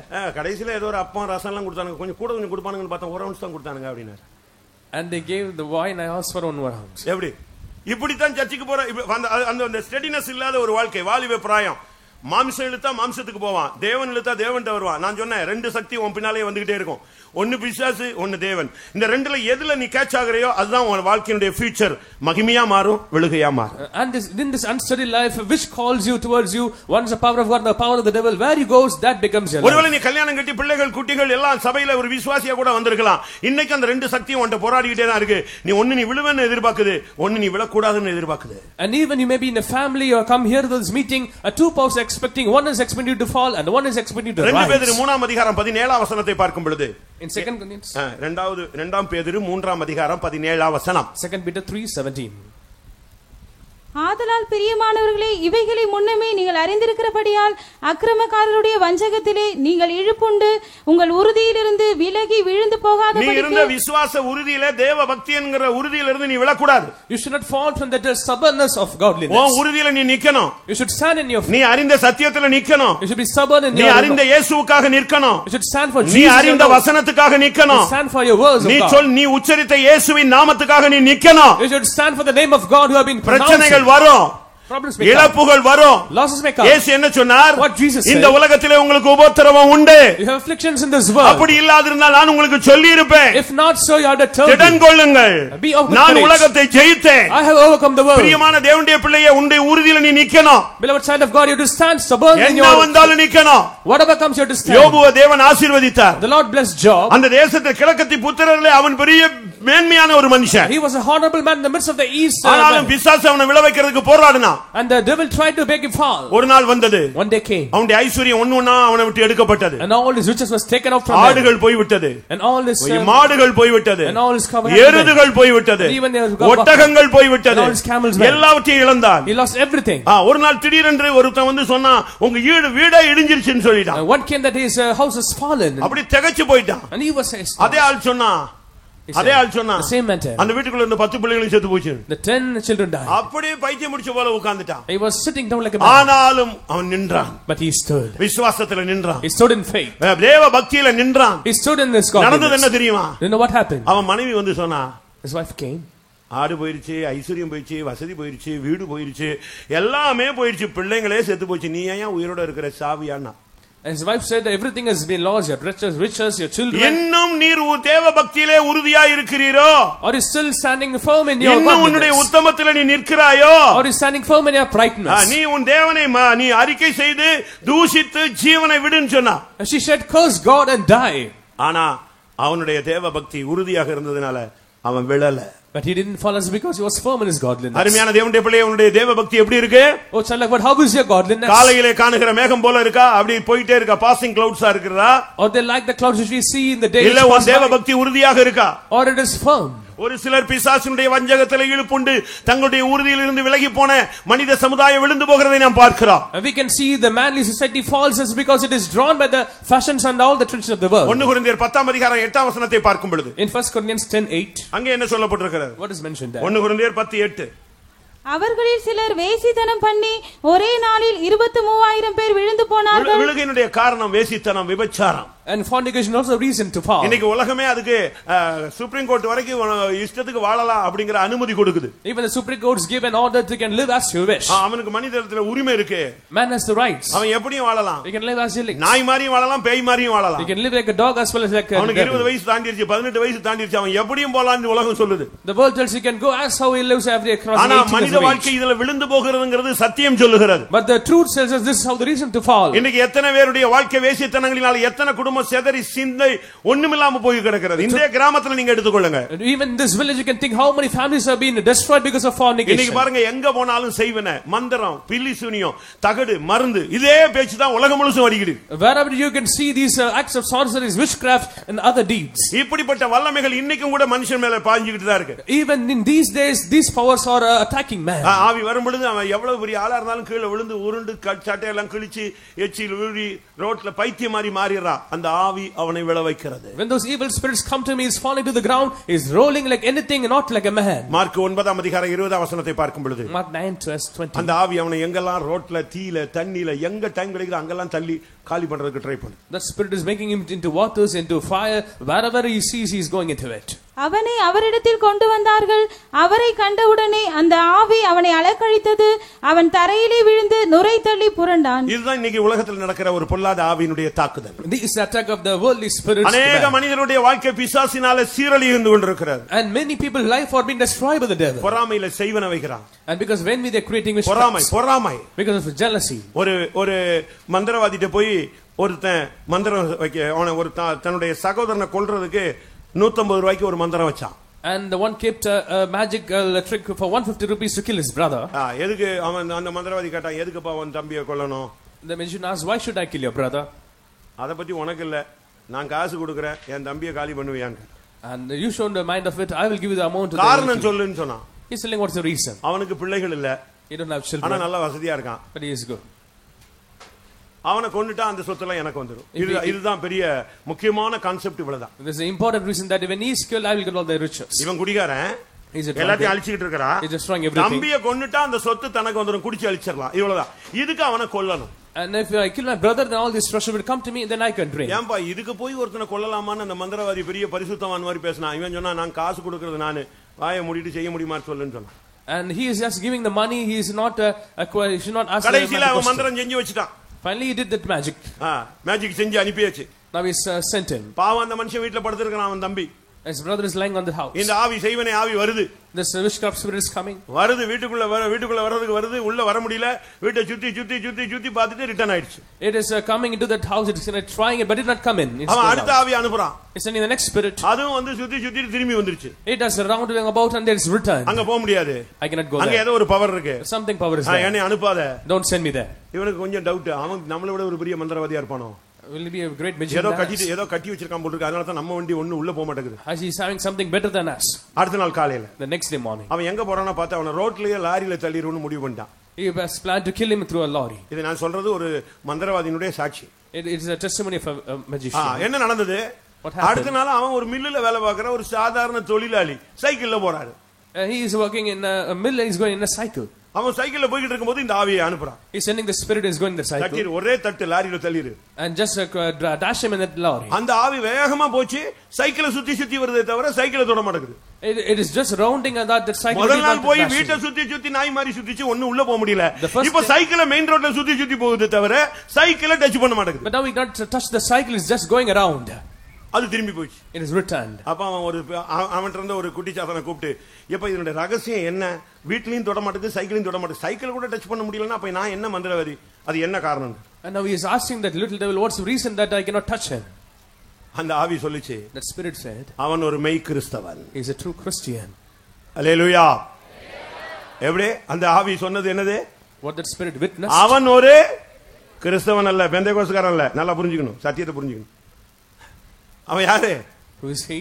அவன் ஒரு மெய் கிறிஸ்தவன், உண்மை கிறிஸ்தவன். அவனை டச் பண்ண முடியாதுன்னு சொல்லு. That spirit testified that he is a true Christian. இன்னைக்கும் கூட பிசாசு உனக்கு விரோதமா வருவான். எவன் என்ன பண்ணாலும் சரி, நீ மெய் கிறிஸ்தவனா நின்னா உன்னை டச் பண்ண முடியாது. எத்தனை பேர் அதை விசுவாசிக்கிறீர்கள்? And how many believe that ஆமென். உன்னை தொடுகிறவன் என் கண்மணியை தொடுகிறான். The one touch the apple of my eye. ஒருவனும் உனக்கு முன்பாக எதிர்த்து நிற்பதில்லை. No one can stand with you. ஒருவனும் உன் மேல் கை போடுவதில்லை. No one can harm you, annoy him. ஆமென். உலகத்தில் இருக்கிறவனில் உனக்குள் இருக்கிறவர் பெரியவர். The one who is even greater than who is in the world. ஆமென். எந்த வல்லமையும் உன்னை டச் பண்ண முடியாது. ஆனால் நீ விசுவாசி இல்ல, யாரா மாறணும்? மெய் கிறிஸ்தவனாய் மாறணும். And no power can touch you, but except you should be a true Christian. இந்த வல்லமைகள் போராடி கொண்டு தான் இருக்கு. Even today these powers are நம்மளுக்கு கூட சொல்றாங்க, அப்படி வந்துச்சு இப்படி வந்துச்சு, அத பார்த்தேன் இத பார்த்தேன். எதையும் பார்க்காத, அத மேற்கொள்கிறதை பார். And don't see how they come, just try how to overcome them. இன்னைக்கும் கூட பிசாசு மனுஷனை மரணத்துல விழ வைக்கிறான், வியாதியில விழ வைக்கிறான். Even the devil makes man to fall down and into death. 2 ராஜாக்கள் 1ஆம் அதிகாரம் 2ஆம் வசனத்துல ஒரு ராஜா அவன் விழுந்து வியாதிப்பட்டு மரணத்தை நோக்கி போய் கொண்டிருந்தான். And in 2 Kings 1:2 we see a king who was sick and bedridden. Is விழுகை உன்னை வியாதிக்குள்ளே தள்ளி விடுகிறது. Falling is making you to go into sickness. வியாதி உன்னை மரணத்தை நோக்கி இழுக்கிறது. Sickness is drawing you towards death. இன்னைக்கு உன்னுடைய நிலவரம் என்ன? Today what is your condition? Doctor என்ன சொல்றாரு? What the doctor tells? உனக்கு இன்னும் டைம் தான் கொடுக்கறேங்கறான். Is giving you some more time. 10 நாள் கொடுக்கறேன். 10 more days. 3 நாள் கொடுக்கறேன். 3 more days. 48 hoursங்கறான். Is only 48 hours. ஒண்ணுமே பண்ண முடியாது. நீ விழுந்துட்டேனா உன்னை காலி பண்ணிடுவா. And if you have fallen, there's nothing to be retrieved. ஆனால் நீ இன்னைக்கு நிற்க வேண்டுமானால், நீ எழும்ப வேண்டியது அவசியம். நிற்க வேண்டுமானால் இயேசு என்று ஒருவரால் மட்டுமே முடியும். But if you wish to rise, it is only possible with the name of the Lord Jesus Christ. இதுவரை நீ இயேசுவை ஏற்றுக்கொள்ளாமல் இருக்கலாம். Till you may not accept the Lord Jesus Christ. இயேசுவை அறியாமல் இருக்கலாம். You may not know the Lord Jesus Christ. இன்னைக்கு ஒரு டாக்டர்ட்ட போறீங்க. You're going to a physician. அந்த டாக்டர் ஒரு ஆப்ஷன், ஒரு சில காரியங்களை உங்களுக்கு சொல்றார். He is giving you certain prescription. உங்களுக்கு ஒத்து வரலன்னா என்ன பண்றீங்க? If it is not according to you, அடுத்த டாக்டர்ட்ட போறீங்க, செகண்ட் ஆப்ஷன் கேட்க போறீங்க. You go to the next doctor, the second opinion. அதுபோல நீ பிறந்த மார்க்கம் உனக்கு விடுதலை கொடுக்கல. So the way you were born is not giving you the relief. நீ பிறந்த சூழ்நிலை உனக்கு விடுதலை கொடுக்கல. The way your situation is not giving you இரண்டாவது ஆப்ஷன் ஆண்டவராகிய இயேசு கிறிஸ்து. The second only option is the Lord Jesus Christ. ஒரு விசை அவருக்கு தருணம் கொடுத்து பார். Give one chance to him. உன்னுடைய வாழ்க்கையில இயேசு என்கிற இரட்சகருக்கு ஒரு வாய்ப்பை கொடுத்து பார். Give one chance to the Lord Jesus Christ your savior. அவருக்கு நீ வாய்ப்பு கொடுத்தால் விழுந்து போன தாவீதின் கூடாரத்தை எடுத்து நிறுத்தின தேவன் உன் வாழ்க்கையும் தூக்கி எடுத்து நிறுத்துகிறது மாத்திரமல்ல, கோபுரமாய் மாற்றுவார். And not only making you to give your life again, when you give your life to him, he will make your life as a tower. இன்றைக்கும் கூட விழுந்து போன மனுஷனை தேடித்தான் அவர் வந்திருக்கிறார். Today has come in search of the man who has fallen. சுமார் 2000 வருடங்களுக்கு முன்பாக விழுந்து போன மனிதனை தேடி வந்த அதே இயேசு இந்த பூலாங்காலிலே மறுபடியும் விழுந்து போனவர்களை தேடும்படியாகவே வந்திருக்கிறார். The Lord has come to this world 2000 years ago. He is coming here to this Polangal today to seek the one who has been lost. அன்றைக்கு தூதன் விழுந்தான். That angel fell today. வானத்திலிருந்து அவனை விழ வைத்தார். He bent into fall from the heaven. ஏசாயா 14ஆம் அதிகாரம் 12ஆம் வசனத்தை பார்க்கும் பொழுது, in Isaiah 14:12, அவன் பெருமையினாலே விழுந்தான் என்று வேதம் சொல்லுகிறது. The Bible says he fall because of pride. இன்றைக்கும் கூட अनेகர் பெருமையினாலே விழுகிறதை நீங்கள் பார்க்கலாம். You can see many who fall because of pride. நீ விழுகிறதுனால என்ன நடக்கும்? What happened because of their fall? கால்கள் கைகள் முடமாகி போய் விடுகிறது. Your hands and limbs may get 2 Samuel 4ஆம் அதிகாரம் 4ஆம் வசனத்தை பார்க்கும் பொழுது, in 2 Samuel 4:4, ஒரு குழந்தை விழுந்தபடியினால் அது முடமாய் போனது. when a child fell, it became lame. ஆவிக்குரிய ஆன்மீக வாழ்க்கையிலே வந்த பின்பு நீ விழுந்தாயானால் இந்த சபையிலே நீ முடமான ஒரு விசுவாசியாய் ஊழியனாய் போய் கொண்டே இருப்பாய். If you fall in the spiritual, you will become a lame believer in your church. உன்னுடைய விழுகையினுடைய காரணம் என்ன? What's the reason for your fall? உன்னுடைய கீழ்ப்படியாமை. Disobedience. எபிரேயர் 4ஆம் அதிகாரத்திலே நாம் பார்க்கும் பொழுது, in Hebrews chapter 4, 11ஆம் வசனம் என்ன சொல்லுகிறது? what verse 11 tells? கீழ்ப்படியாமையினாலே மனுஷன் விழுகிறான். Man falls because of disobedience. கலாத்தியர் 5ஆம் அதிகாரம் 4ஆம் வசனத்தை பார்க்கும் பொழுது, in Galatians chapter 5 verse 4, கிருபையிலிருந்து விழுந்து கிறிஸ்துவை விட்டு பிரிந்தீர்களே. And you have been separated from Christ, falling short of His அருமையான grace. நண்பனே, நீ எதிலிருந்து விழுந்திருக்கிறாய்? Oh friend, where have you fallen? உன்னுடைய கிருபையிலிருந்து விழுந்து போனாயோ? Have you fallen from grace? உன்னுடைய மகிமையிலிருந்து விழுந்து போனாயோ? Have you fallen short of His glory? உன்னுடைய கீழ்ப்படியாமையினாலே விழுந்து போனாயோ? Have you fallen because of disobedience? ஒரு வாலிபன் இதே மாதிரி ஒரு பிரசங்கத்தை கேட்டுக்கிட்டு இருந்தான். Someone was heard by a ஒரு youngster. வாலிபன் ஒரு பிரசங்கம் கேட்டுக்கிட்டு இருந்தான். A young man is telling this. அந்த பிரசங்கம் இப்படி தரையில வச்சு நடக்கல, மாடி 3வது 3rd ஃப்ளோர்ல வச்சு நடந்துட்டு இருந்துச்சு. It was happening in the 3rd floor building. 3rd ஃப்ளோர்ல பிரசங்கம் நடக்குது. The sermon is happening there. Pavul பிரசங்கம் பண்ணிட்டு இருக்காரு. St. Paul was preaching. அடுத்த நாள் அவர் டிராவல் பண்ணனும். Next day he had to travel. ஆனா அப்படினால அவர் கொஞ்சம் எக்ஸ்ட்ரா டைம் எடுத்து பிரசங்கம் பண்றாரு. He's taking some more time in his preaching. அப்ப ஒரு வாலிப பையன் என்ன பண்ணா? What a youngster did. அந்த 3வது மாடியில இருக்கிற ஜன்னல்ல போய் உட்கார்ந்துட்டான். He sat on the window of the 3rd floor. எல்லாரும் சொன்னாங்க டேய் கீழ உட்கார்ந்துறான். And then he said come down and sit. பிரசங்கத்தை கேக்குறதுக்கு கீழ வந்து மரியாதையா உட்காரு. And come down and sit. அவன் சொன்னா நீ பிரசங்கத்தை கேளு, நான் ஒழுங்கா தான் இருக்கேன், நீ பாருன்னு சொன்னான். And he said just mind your business. நான் பிரசங்கத்தை எல்லாம் கேக்குறேன், நீ ஒழுங்கா பிரசங்கத்தை கேளியா? என்ன ஏன் பாக்குறேன்? ஜன்னல்ல இருக்கிறேன், கதவுல இருக்கிறேன், குரங்கு மாதிரி மேலே ஏறி உட்கார்ந்திருக்கேன், உனக்கு அத பத்தி கவலை என்ன? நீ உன் வேலையை பாருன்னா. And he said I'm hearing the message, you hear the message, mind your business. வந்தவங்க எல்லாம் சொல்லி பார்த்தாங்க, அவன் கேக்குற மாதிரி இல்ல, அவன் ஜன்னல்ல தான் உட்கார்ந்திருந்தான். He was sitting on that window and he was not hearing to anyone. He was நேரம் போய் கொண்டே இருந்தது. Time was moving on. திடீர்னு பார்த்தா ஜன்னல்ல ஆள் இல்லை. Suddenly he was not in that window. நடந்தது என்ன? What happened? அப்படியே தூக்க மயக்கத்துல 3வது மாடியில இருந்து 3வது மாடியில இருந்து ரோட்ல வந்து விழுந்து செத்து போனான். And he slept and he fell down to the 3rd floor to the ground. ஆலோசனை இல்லாத இடத்துல ஜனங்கள் விழுந்து போவார்கள். And people will fall where there is no counsel. ஆண்டவர் உனக்கு சொல்லுவார், The Lord will tell you. நீ இத செய்யாத, இங்க போகாதன்னு. நீ அத கேட்கல, உனக்கு விழுகதான். And he will tell you, if you don't listen, you will have a fall. நீதிமொழிகள் 11:14 சொல்கிறது, ஆலோசனை இல்லாத இடத்தில் ஜனங்கள் விழுவார்கள். In Proverbs 11:14 the Bible tells that there is no counsel, people will fall. அப்போஸ்தலர் 20:9 அந்த வாலிபன் 3ஆம் மத்தியிலிருந்து விழுந்து செத்தவனாக எடுக்கப்பட்டான். And he was found dead and he was fallen from the 3rd floor to the ground. அருமையான சபையே, Dear church, நீ என்ன நிலைமையிலிருந்து விழுந்தாய் என்பதை நினைத்து பார். and think about in which situation have you fallen down. வெளிப்படுத்தலில் நாம் பார்க்கும்போது 2ஆம் அதிகாரம் 5ஆம் வசனத்திலே, நீ என்ன நிலைமையிலிருந்து விழுந்தாய் என்பதை நினைத்து மனம் திரும்பி வா. And in Revelation 2:5 you can remember the state where you have fallen and repent நீ and come ஆதியிலே back. செய்த கிரியைகளை செய்வாயாக. May you do the works you have done in the first days. கர்த்தருடைய பரிசுத்த நாமத்துக்கு மகிமை உண்டாவதாக. Glory be to God's holy இயேசு அழகாக பேசினார். name. Jesus spoke அந்த clearly. கோபுரம் இடிந்து விழுந்துருச்சு. That tower was 18 பேர் fallen செத்துட்டான். and 18 of them அப்ப died. இயேசு சொன்னாரு, அவங்க எல்லாம் பாவிகளா? Are they all sinners then? ஒருத்தன் செத்துட்டான், அவன் பாவியா? If one died, is there அவன் கோபுரத்துல போய் விழுந்தா, அங்க விழுந்து போய் அடிபட்டு செத்துட்டான், அது பாவியா? is he a sinner because he went to the tower? இயேசு சொன்னார், அவன் பாவி அல்ல, He's not a sinner. அவன் குற்றவாளி அல்ல, He's not an accused. ஆனால் இயேசுவை அறியாமல் மரித்து விட்டான். But he not Jesus, but he died. இந்த உலகத்துல எத்தனையோ பேர் சாகலாம், ஆனா இயேசுவை அறியாமல் மரித்தால் நரகம். And many may live and die in this world. If they don't know Jesus, they have to face இயேசு hell. இல்லாத வாழ்க்கை ஒரு இருள் சூழ்ந்த வாழ்க்கை. A life without Jesus is a dark life. இயேசு இல்லாத வாழ்க்கை உன்னை தோற்று போன ஒரு வாழ்க்கை. A life without Jesus is a defeated life. இயேசு இல்லாத வாழ்க்கை விழுந்து போன ஒரு வாழ்க்கை. A life without Jesus is a fallen life. இயேசு இல்லாத வாழ்க்கை இருள் சூழ்ந்த ஒரு அடிமைத்தன வாழ்க்கை. A life without Jesus is a dark life filled with the slavery. அதனால தான் இயேசு சொன்னார், So Jesus said, நீங்களும் மனம் திரும்பாமல் போனால் அவர்களைப் போலவே கெட்டுப் போவீர்கள். if you do not repent, you shall perish like that. அருமையான தேவனுடைய பிள்ளையே, மனம் திரும்ப வேண்டும் என்று விழுகிலிருந்து தப்பும்படியாக உனக்கு ஒரு வார்த்தை அனுப்பப்படுகிறது. Dear child of God, there is a word sent to you for you repent all from your deeds. பைபிள்ல நீங்க பார்க்கும் பொழுது In the Bible when you see 1453 தரம் ஆண்டவர் சொல்றார், திரும்பு, மனம் திரும்பு. the Lord tells 1453 times to repent. 1453 தரம் தெய்வம் சொல்றாராம், பழைய ஏற்பாட்டிலும் புதிய ஏற்பாட்டிலும், திரும்பு, மனம் திரும்பு.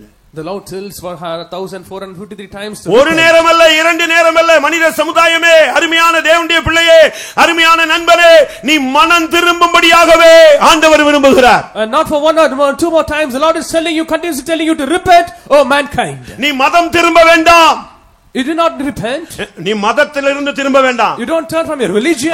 நீ மனதிலே திரும்பினால் போதும். It's enough when you repent from your mind. அதனால தான் இயேசு சொன்னார், மனம் திரும்புங்கள், பரலோக ராஜ்யம் சமீபமாய் இருக்கிறது. So Jesus said, repent for the kingdom of heaven is at hand. 1453 தரமும் மனம் திரும்பு என்று பரலோகத்திலிருந்து கதறிக் கொண்டிருந்த தேவன் மனம் திரும்ப செய்யும்படியாக தன்னுடைய சொந்த குமாரனை இந்த பூமியிலே அனுப்பினார். The Lord God who was repeatedly saying, repent for 1453 times. அவர் நேரடியாக வந்து சொன்னார் மனம் திரும்புங்கள். He came directly to say ஆனால் repent. நடந்தது என்ன? What happened? மனம் திரும்ப சொன்னவரை சிலுவையிலே அடித்து தொங்க விட்டார்கள். But they made the one who tell you to repent to be crucified on ஆனால் the cross. இன்றைக்கு மறுபடியும் அந்த இரத்தம் சத்தமிடுகிறது. That blood is calling you again. இன்றைக்கு அவருடைய காயங்கள் சத்தமிடுகிறது. That wounds are calling you again. இன்றைக்கு அவருடைய ஜீவன் சத்தமிடுகிறது. மனம் திரும்பு. His life is also sounding to மனம் திரும்பு. repent. அருமையான நண்பனே, நீ மனம் திரும்பும்படியாகவே இந்த கூட்டங்கள் வாயிலாய் உன்னை அழைக்கிறார். Oh friend, we call you to repent in these meetings. ஆன்மீகத்திலே அஸ்திபாரம் என்பது மனம் திரும்புதல். And the spiritual foundation in a spiritual life is repent. ஒரு மூல உபதேசம் என்பது மனம் திரும்புதல். And the foundation doctrine is to repent. ஒருத்தன் திரும்பிட்டான், கடவுள் பக்கம் திரும்பிட்டான்னா அவன் எந்த மார்க்கத்துல இருந்தாலும் இறைவன் பக்கம் திரும்பிட்டான்னா அவன் மனது திரும்பிட்டுன்னு அர்த்தம். If anyone who is in any religion, if he repents towards God, which means he is repented. சமீபத்துல ஒரு நடிகை மெக்கால போய் ஒரு அறிவிப்பு கொடுத்தாங்க. And suddenly an actress went to Mecca and gave an announcement. இந்த உலகத்துல தமிழ்நாட்டுல ஒரு நடிகையா இருந்த ஒரு ஆள். And she was an actress in Tamil Nadu. மெக்காவுக்கு போயிருந்தாங்க. She went to Mecca. அங்க அறிக்கையிடுறா. Now she is confessing. அங்க அறிக்கை, பாவ அறிக்கை, நான் செய்ததெல்லாம் தவறு. Whatever I did is wrong. உலகம் என்னை மன்னிக்க வேண்டும். The world should forgive me. அல்லாஹ் என்னை மன்னிக்க வேண்டும். And Allah should forgive me. எப்படி? எல்லா மார்க்கமும் ஒரு இறைவனை நோக்கி திரும்பும் பொழுது அது சொல்லுகிற அந்த ஃபார்முலா மனதை திருப்பு. And the formula what every religion, every way tells to இயேசுவும் சொன்னார், நீ மனம் திரும்பு. Even Jesus said repent. மனம் திரும்புதல் என்பது ஒரு மனிதனுடைய வாழ்க்கையில அவசியம். மனம் திரும்பினா உலக வாழ்க்கையில நீ கெட்டு போக மாட்ட. Repentance in man is very essential. According to every scripture says, if you repent, you will not be desolated. நீ மனம் திரும்பினால், if you repent, உன் வாழ்க்கை கட்டி எழுப்பப்படும். your life shall be built. நீ மனம் திரும்பினால், if you repent, நீ குணமாவாய். you shall be healed. நீ மனம் திரும்பினால், if you repent, உன்னுடைய வாழ்க்கை செழிக்கும். your life will prosper. யோபு 22:23ல பார்க்கலாம், நீ திரும்பினால் மறுபடி கட்டு எழுப்பப்படுவாய். In Job 22:23 we read that if you repent, you shall be built again. ஏசாயா 19:22 சொல்லுகிறது, நீ திரும்பினால், மனம் திரும்பினால் கர்த்தர் உன்னை குணமாக்குவார். In Isaiah 19:22 tells that if you repent, the Lord shall heal you. இன்றைக்கும் கூட மனம் திரும்பும்படியாக தேவன் உனக்கு தவணை கொடுக்கிறார். Even the Lord is giving you a chance for you to repent in man. போன வருஷத்துக்கு முந்தின வருஷம் ஒரு கூட்டம். And we had a meeting அடுத்த ஒரு கூட்டம், மறுபடியும் அதே இடத்துல ஒரு கூட்டம். The same place, another meeting. உனக்கு டைம் கொடுக்கிறார். He's giving you the time. மகனே மகளே, சத்தியத்தை ஏற்றுக்கோ.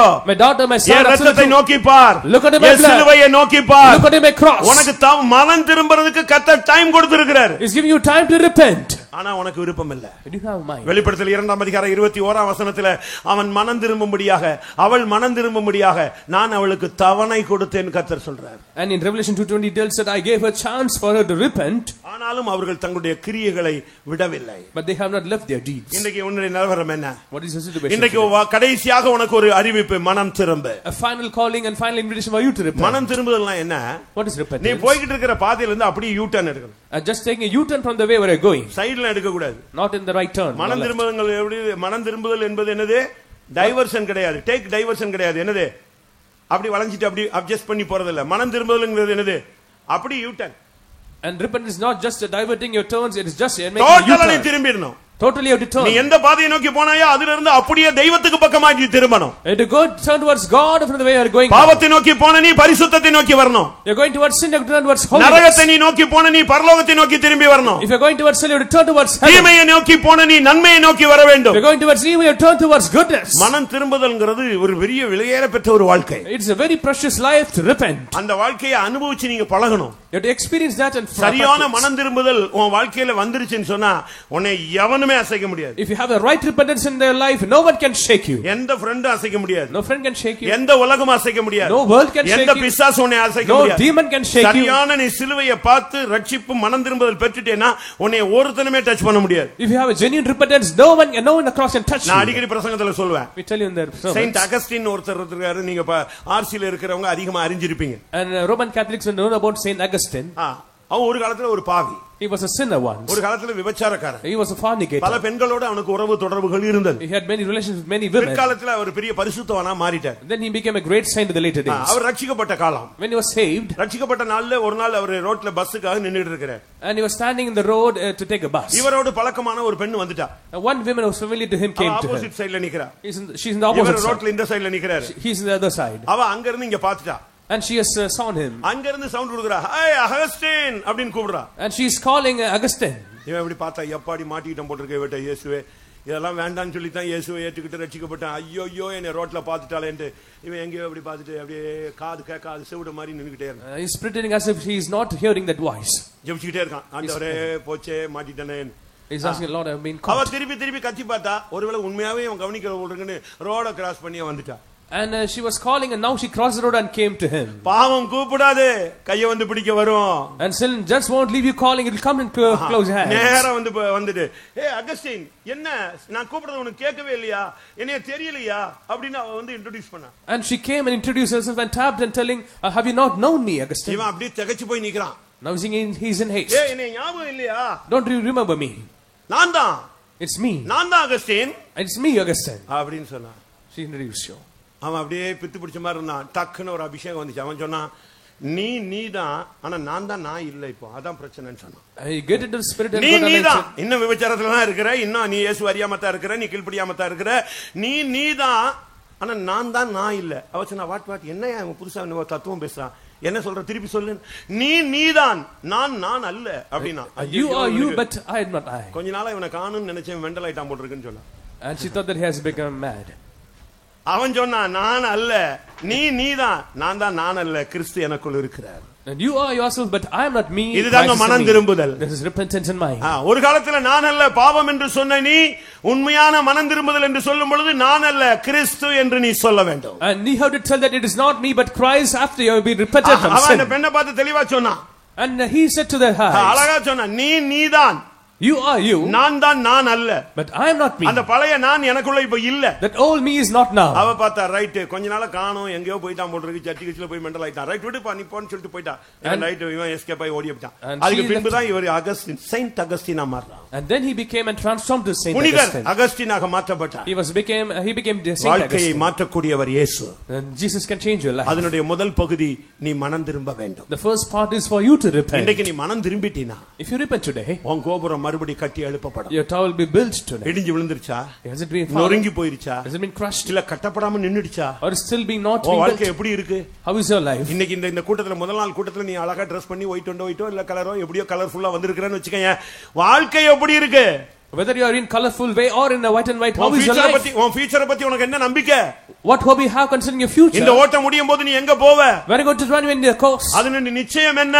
What is your assurance at the end? உனக்கு அத பத்தி உனக்கு என்ன புரியுது? What are you going to understand from your life? இன்றைக்கு நீ மனம் திரும்ப வேண்டும். You should repent today. உண்மையான மனம் திரும்புதல்னா என்ன நடக்கும் தெரியுமா? You know what happened when there's a true repentance? உண்மையான மனம் திரும்புதல் வந்துருச்சுன்னு சொன்னா இன்னைக்கு அநேகருக்கு வரல, அதனால தான் பிரச்சனை நான் சொல்றேன். The problem is that when you don't have true repentance today. உண்மையான மனம் திரும்புதல், When the true repentance comes, இருதயத்துல உணர்ந்து மனம் திரும்பணும். you have to understand in your heart and repent. ஒரு குழந்தை போல மாறுகிறதா மனம் திரும்புதல். And when you become like a child, that is true repentance. மனம் திரும்புதல்னா ஒரு துக்கம் உண்டாகணும். நம்ம இப்படி எல்லாம் பண்ணிட்டோமே, இப்படி ஒரு வாழ்க்கை வாழ்ந்துட்டோமே அப்படின்னு தேவனுக்கு ஏற்ற ஒரு துக்கம் உண்டாகும். You should have a godly sorrow in your heart that you have lived such a evil life. ஒரு மனம் ரட்சிப்புக்கு ஏதுவான ஒரு ஆக்டிவிட்டிஸ் உனக்குள்ள உண்டாகணும், அதுதான் மனம் திரும்புதல். There should be activities in concern to salvation in you. அதனால தான் இயேசு யோவான் சானகன் பேசும் பொழுது, that's why when John the Baptist spoke, எல்லாரும் மனம் திரும்புங்கள் பரலோக ராஜ்யம் சமீபமா இருக்கிறது அப்படின்னு அவன் பிரசங்கம் பண்ண உடனே ஜனங்கள் எல்லாம் பார்த்தாங்க. எப்படி உடனே அவன் ஞானசானம் கொடுக்கறானே அது பாட்டுக்கு சாரையா வந்துச்சு, கிராமம் எல்லாம் வந்து எனக்கு கொடுன்னு வந்துருச்சு. and that's why when John the Baptist preached, everyone came rushing to take baptism. எல்லாரும் வந்து ஞானசானம் கொடுங்கங்கறான். And all came to get baptism. குடிகாரன் வர்றான், வேசிக்காரன் வர்றான், வேசிக்கெல்லாம் வர்றான், வந்தவன் போனவன் எல்லாரும் வர்றான். அவன் பார்த்தான், இது நடக்குது. கடைசில மனம் ஞானசானம் எடுக்கிறதுக்கு எல்லாரும் எப்படி வந்துட்டான்? ஆளுக்கு ஒரு செட்டு ட்ரெஸ் தூக்கிட்டு நேரா உள்ள வந்துட்டான், குளத்துக்குள்ள யோர்தான் நதியில இறங்கிட்டான். அப்பதான் அவன் சொன்னான், எப்பா மனம் திரும்புதல்லாம் அதுக்கு ஒரு லைஃப் இருக்கு. மனம் திரும்புதலுக்கு ஏற்ற கனிகளை நீங்கள் கொடுங்கள். And you have to give the fruits of repentance. விரியன் பாம்பு குட்டிக்கெல்லாம் நான் ஞானசானம் கொடுக்க முடியாதுன்ட்டான். He said that I cannot give baptism to the vipers. விரியன் பாம்பு குட்டிக்கு ஞானசானம் கொடுத்தா என்ன ஆகும்? What happens when you give baptism to the vipers? ஒரு 10 நாள் கழிச்சு பெரிய விரியனா வளர்ந்து நிக்கும். It shall be grown as a huge one after 10 days. முதல்ல உன்னை பார்த்து பயந்து போன அந்த விரியன் இப்போ உன்னை எதிர்த்து நின்னு சீரும். And now it shall rise against you now. உன்னை அடிமைப்படுத்துறதுக்கு அந்த வல்லமை போராடும். It will try to make you as a slave. அதனால தான் அவன் சொன்னா, விரியன் பாம்பு குட்டிகளே வருங்கோபத்துக்கு தப்பித்துக்கொள்ள உங்களுக்கு வகை காட்டினவன் யார்? மனம் திரும்புதலுக்கு ஏற்ற கனிகளை கொடுங்கள். And give the fruits of repentance. And who has shown you the way to escape the judgment yet to come? நீங்க எல்லாம் மனம் திரும்பிட்டா ஞானசானம் எடுத்துட்டேன்னு சொல்றீங்க. நீங்க மனம் திரும்பி எடுத்தீங்களா இல்லையான்னு எனக்கே தெரியலங்க. அதான் பெரிய டவுட்டேவே இருக்கு. The doubt is that I have a doubt whether you have repented and you take baptism or not. நீங்க சபையில பிறந்ததனால கொடுத்திருப்பாங்க, அது தப்பு.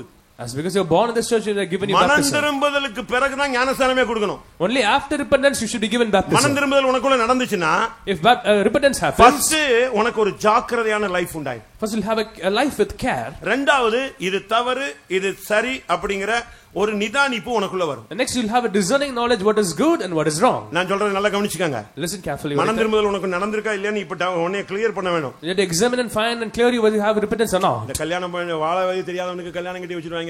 அது போன உடனே அடி வாங்கிட்டு வீட்டுக்கு வந்துரும். பிரச்சனை பண்ணிட்டு வீட்டுக்கு வந்துரும். இவன் எனக்கு பிடிக்கலம்பா ஊரில இதெல்லாம் உலகத்துல நீங்க பார்க்கலாம். You can see how the worldly couples get engaged and then they get divorced. ஆனா பைபிள் என்ன சொல்லுது? But what the Bible tells, ஒரு ரட்சிப்புன்னு சொன்னா ஒரு மனம் திரும்புதல். if there is salvation, there should be repentance. நீங்களும் மனம் திரும்பாமல் போனால் கெட்டு போவீர்கள். If you do not repent, you shall perish. சரியான மனம் திரும்புதல்னா அதனுடைய அர்த்தம் என்ன? What does it mean by this true நீ repentance? ரொம்ப ஜாக்கிரதையா ஸ்டெப் வைப்ப. ரட்சிக்கப்பட்ட பண்ண அந்த மனம் திரும்பின விசுவாசி ஒரு வாலிபனோ யாரா இருந்தாலும் சரி அவன் ரொம்ப ஜாக்கிரதையா கேர்ஃபுல்லா மாறிடும். And every person who is saved, he will take every step with care. இரண்டாவது அவனுக்குள்ளே ஒரு கோட் மாதிரி உண்டாரும். Then he will have a court within himself. என்னது இது தவறு இது சரி. This is right, this is wrong. இத செய்ய கூடாது இது பேச கூடாது இது நடக்க கூடாது இது வேண்டாம் இது வேணும் கரெக்ட்டா நிதானிக்கிற ஒரு அறிவு உண்டாகும். அதான் மனம் திரும்புதல். And you have a good knowledge of discerning and understanding what should be done and what should not be மூன்றாவது done. Thirdly, சரியான மனம் திரும்புதல்னா உனக்கு பாவத்துல வெறுப்பு உண்டாயிடும். and if you have true repentance, you'll have a hatred over sin. குடிகாரனை பாருங்க குடியை விட்டுறான் எப்படி விட்டான்? இயேசு ஏத்துக்கிட்ட பிறகு எப்படி விட்டான்? அவனுக்கு அந்த வெறுப்பே உண்டாயிடும். And the drunkard will have a hatred on the liquor. அவனுக்கு அந்த ஸ்மெல்லே பிடிக்காது. ஒரு காலத்துல அந்த ஸ்மெல்லுக்குள்ள ஊறிட்டு கிடந்தவன். And he will be drowning in that smell once. ஆனா இப்போ அவனுக்கு அந்த ஸ்மெல்லே பிடிக்காது. But he hating that smell now. பாவத்துல ஒரு வெறுப்பு. There's a hatred on sin. எப்படி அதான் மனம் திரும்புதலுடைய மூன்றாவது அனுபவம். That's the next experience of repentance. நாலாவது நீ மனம் திரும்பிட்டியா? And the fourth experience of ஒரு தெய்வ பயம் இருக்கும். You'll have godly fear. ஆண்டவர் இருக்கிறார் ஆண்டவர் பார்க்கிறார் ஆண்டவர் இருக்கிறார் ஆண்டவர் என்னை காண்கிற தேவன். அந்த பயத்திலேயே ஸ்தோத்திர ஸ்தோத்திர ஸ்தோத்திர ஸ்தோத்திரன்ட்டு போயிட்டே இருப்ப. You will just move on praising God as because you know that the Lord is near you. ஐந்தாவது Fifthly, உனக்கு மனம் திரும்புதல் நடந்துருச்சா? if you have repentance, கர்த்தருக்காக வாழணும்ங்கற ஒரு ஆசை உனக்குள்ள உண்டாயிடும். you will have a wish and longing to live for பாவத்தை God. தண்ணியை போல குடிச்சிட்டு இருந்தாலும் ஜெபிக்க ஆரம்பிச்சிருவே உபவாசிக்க ஆரம்பிச்சிருவே பைபிள் படிக்க ஆரம்பிச்சிருவே கூட்டத்துக்கு போக ஆரம்பிச்சிருவே தேவ சமூகத்தை தேடுவே உனக்கு பரிசுத்தத்தின் மேல தெய்வீகத்தின் மேல ஒரு ஆசை ஆவல் உண்டாகும் கட்டுக்கடங்காத ஒரு ஆவல். You'll have an attraction, a desire, an uncontrollable wish towards holiness. அடுத்து நீ உண்மையா மனம் திரும்பிட்டேனா? If you are truly repented. இப்ப பார்த்தா பாதி பேருக்கு மூஞ்சி அப்படியே குறைஞ்சிக்கிட்டே போகுது. என்னடா இது நம்ம எல்லாம் இப்ப விட்டா சீயோன்னு அடுத்த நாள் காலையில பரலோகம்னு நினைச்சிட்டு இருக்கிறோம். இப்ப வண்டி ரிவர்ஸ்ல போயிட்டு இருக்கேன்னு யோசிச்சிட்டு இருக்கீங்க. Many are getting temper in your faces is because going down. ஆறாவது மனம் திரும்புதலுடைய அடையாளம் என்னன்னா உனக்குள்ள ஒரு பக்தி வைராகியம் zeal வந்துரும். And then the sixth symbol of repentance is you'll have கர்த்தருக்காக வாழணும். Live for God. என்ன வந்தாலும் ஆண்டவருக்காக நிக்கணும். Whatever comes it will ஒரு stand for பெரிய God. பக்தி வைராகியம். You have a great godly zeal. கடைசி Finally, மனம் திரும்புதல் உண்டாயிடுச்சுனா உனக்குள்ள ஒரு சரியான கண்டிப்பு நீ straight ஃபார்வர்டா மாறிடுவ. you will become straightforward in your actions. அதுவரைக்கும் சோசியலா இருந்தாலும் இப்ப ரிசர்வா மாறிடுவ. Until that you may be flexible, now you will become முந்தி rigid and எழுத்துலலாம் சிரிச்சிட்டு விளையாண்டிட்டு பல்ல காட்டிட்டு இருந்தாலும் இப்ப நீ உட்கார்ந்திருப்ப. ஏனா ஸ்தோத்திரம் ஸ்தோத்திரம் ஸ்தோத்திரம் ஆட்டோமேட்டிக்கா உனக்குள்ள ஒரு கண்டிப்பு உண்டாயிடும். you will have a rebuking inside you and you will be straightforward. நான் சொன்ன இந்த ஏழும் யாருக்குள்ளயாவது இருந்தால் தயவு செய்து கரங்களை உயர்த்தவும். If you have all these seven, you can raise your hands. ஒன்னு வந்துச்சு அதுவும் போயிடுச்சு. அப்படியா? பிரியமானவர்களே முதல்ல உங்க வாழ்க்கை விழுந்துச்சான்னு பாருங்க. இன்னைக்கு மனம் திரும்புதல் நடந்தாதா பாருங்க. And beloved, find where we have fallen and find where அதுக்கு ஒரு repentance வசனம் in you. 2 கொரிந்தியர் 2 Corinthians 7ஆம் அதிகாரம் chapter 7 10-11ல இந்த ஏழு விதமான மனம் திரும்புதலுடைய மகிமை மேன்மை மகத்துவம் சொல்லப்பட்டிருக்கிறது. and verses 10 and 11 says 2 கொரிந்தியர் 7ஆம் அதிகாரம் 10-11 வாசிங்க. தேவனுக்கேற்ற துக்கம் பின்பு மனஸ்தாபப்படுகிறதற்கு இடமில்லாமல் ரட்சிப்புக்கு ஏதுவான மனம் திரும்புதலை உண்டாக்குகிறது. லௌகிக துக்கமோ மரணத்தை உண்டாக்குகிறது. பாருங்கள், நீங்கள் தேவனுக்கேற்ற துக்கம் அடைந்ததுண்டே, அது உங்களிடத்தில் எவ்வளவு ஜாக்கிரதையையும். பாருங்க, நான் சொன்ன ஃபர்ஸ்ட் ஜாக்கிரதை ஆயிடுவீங்க.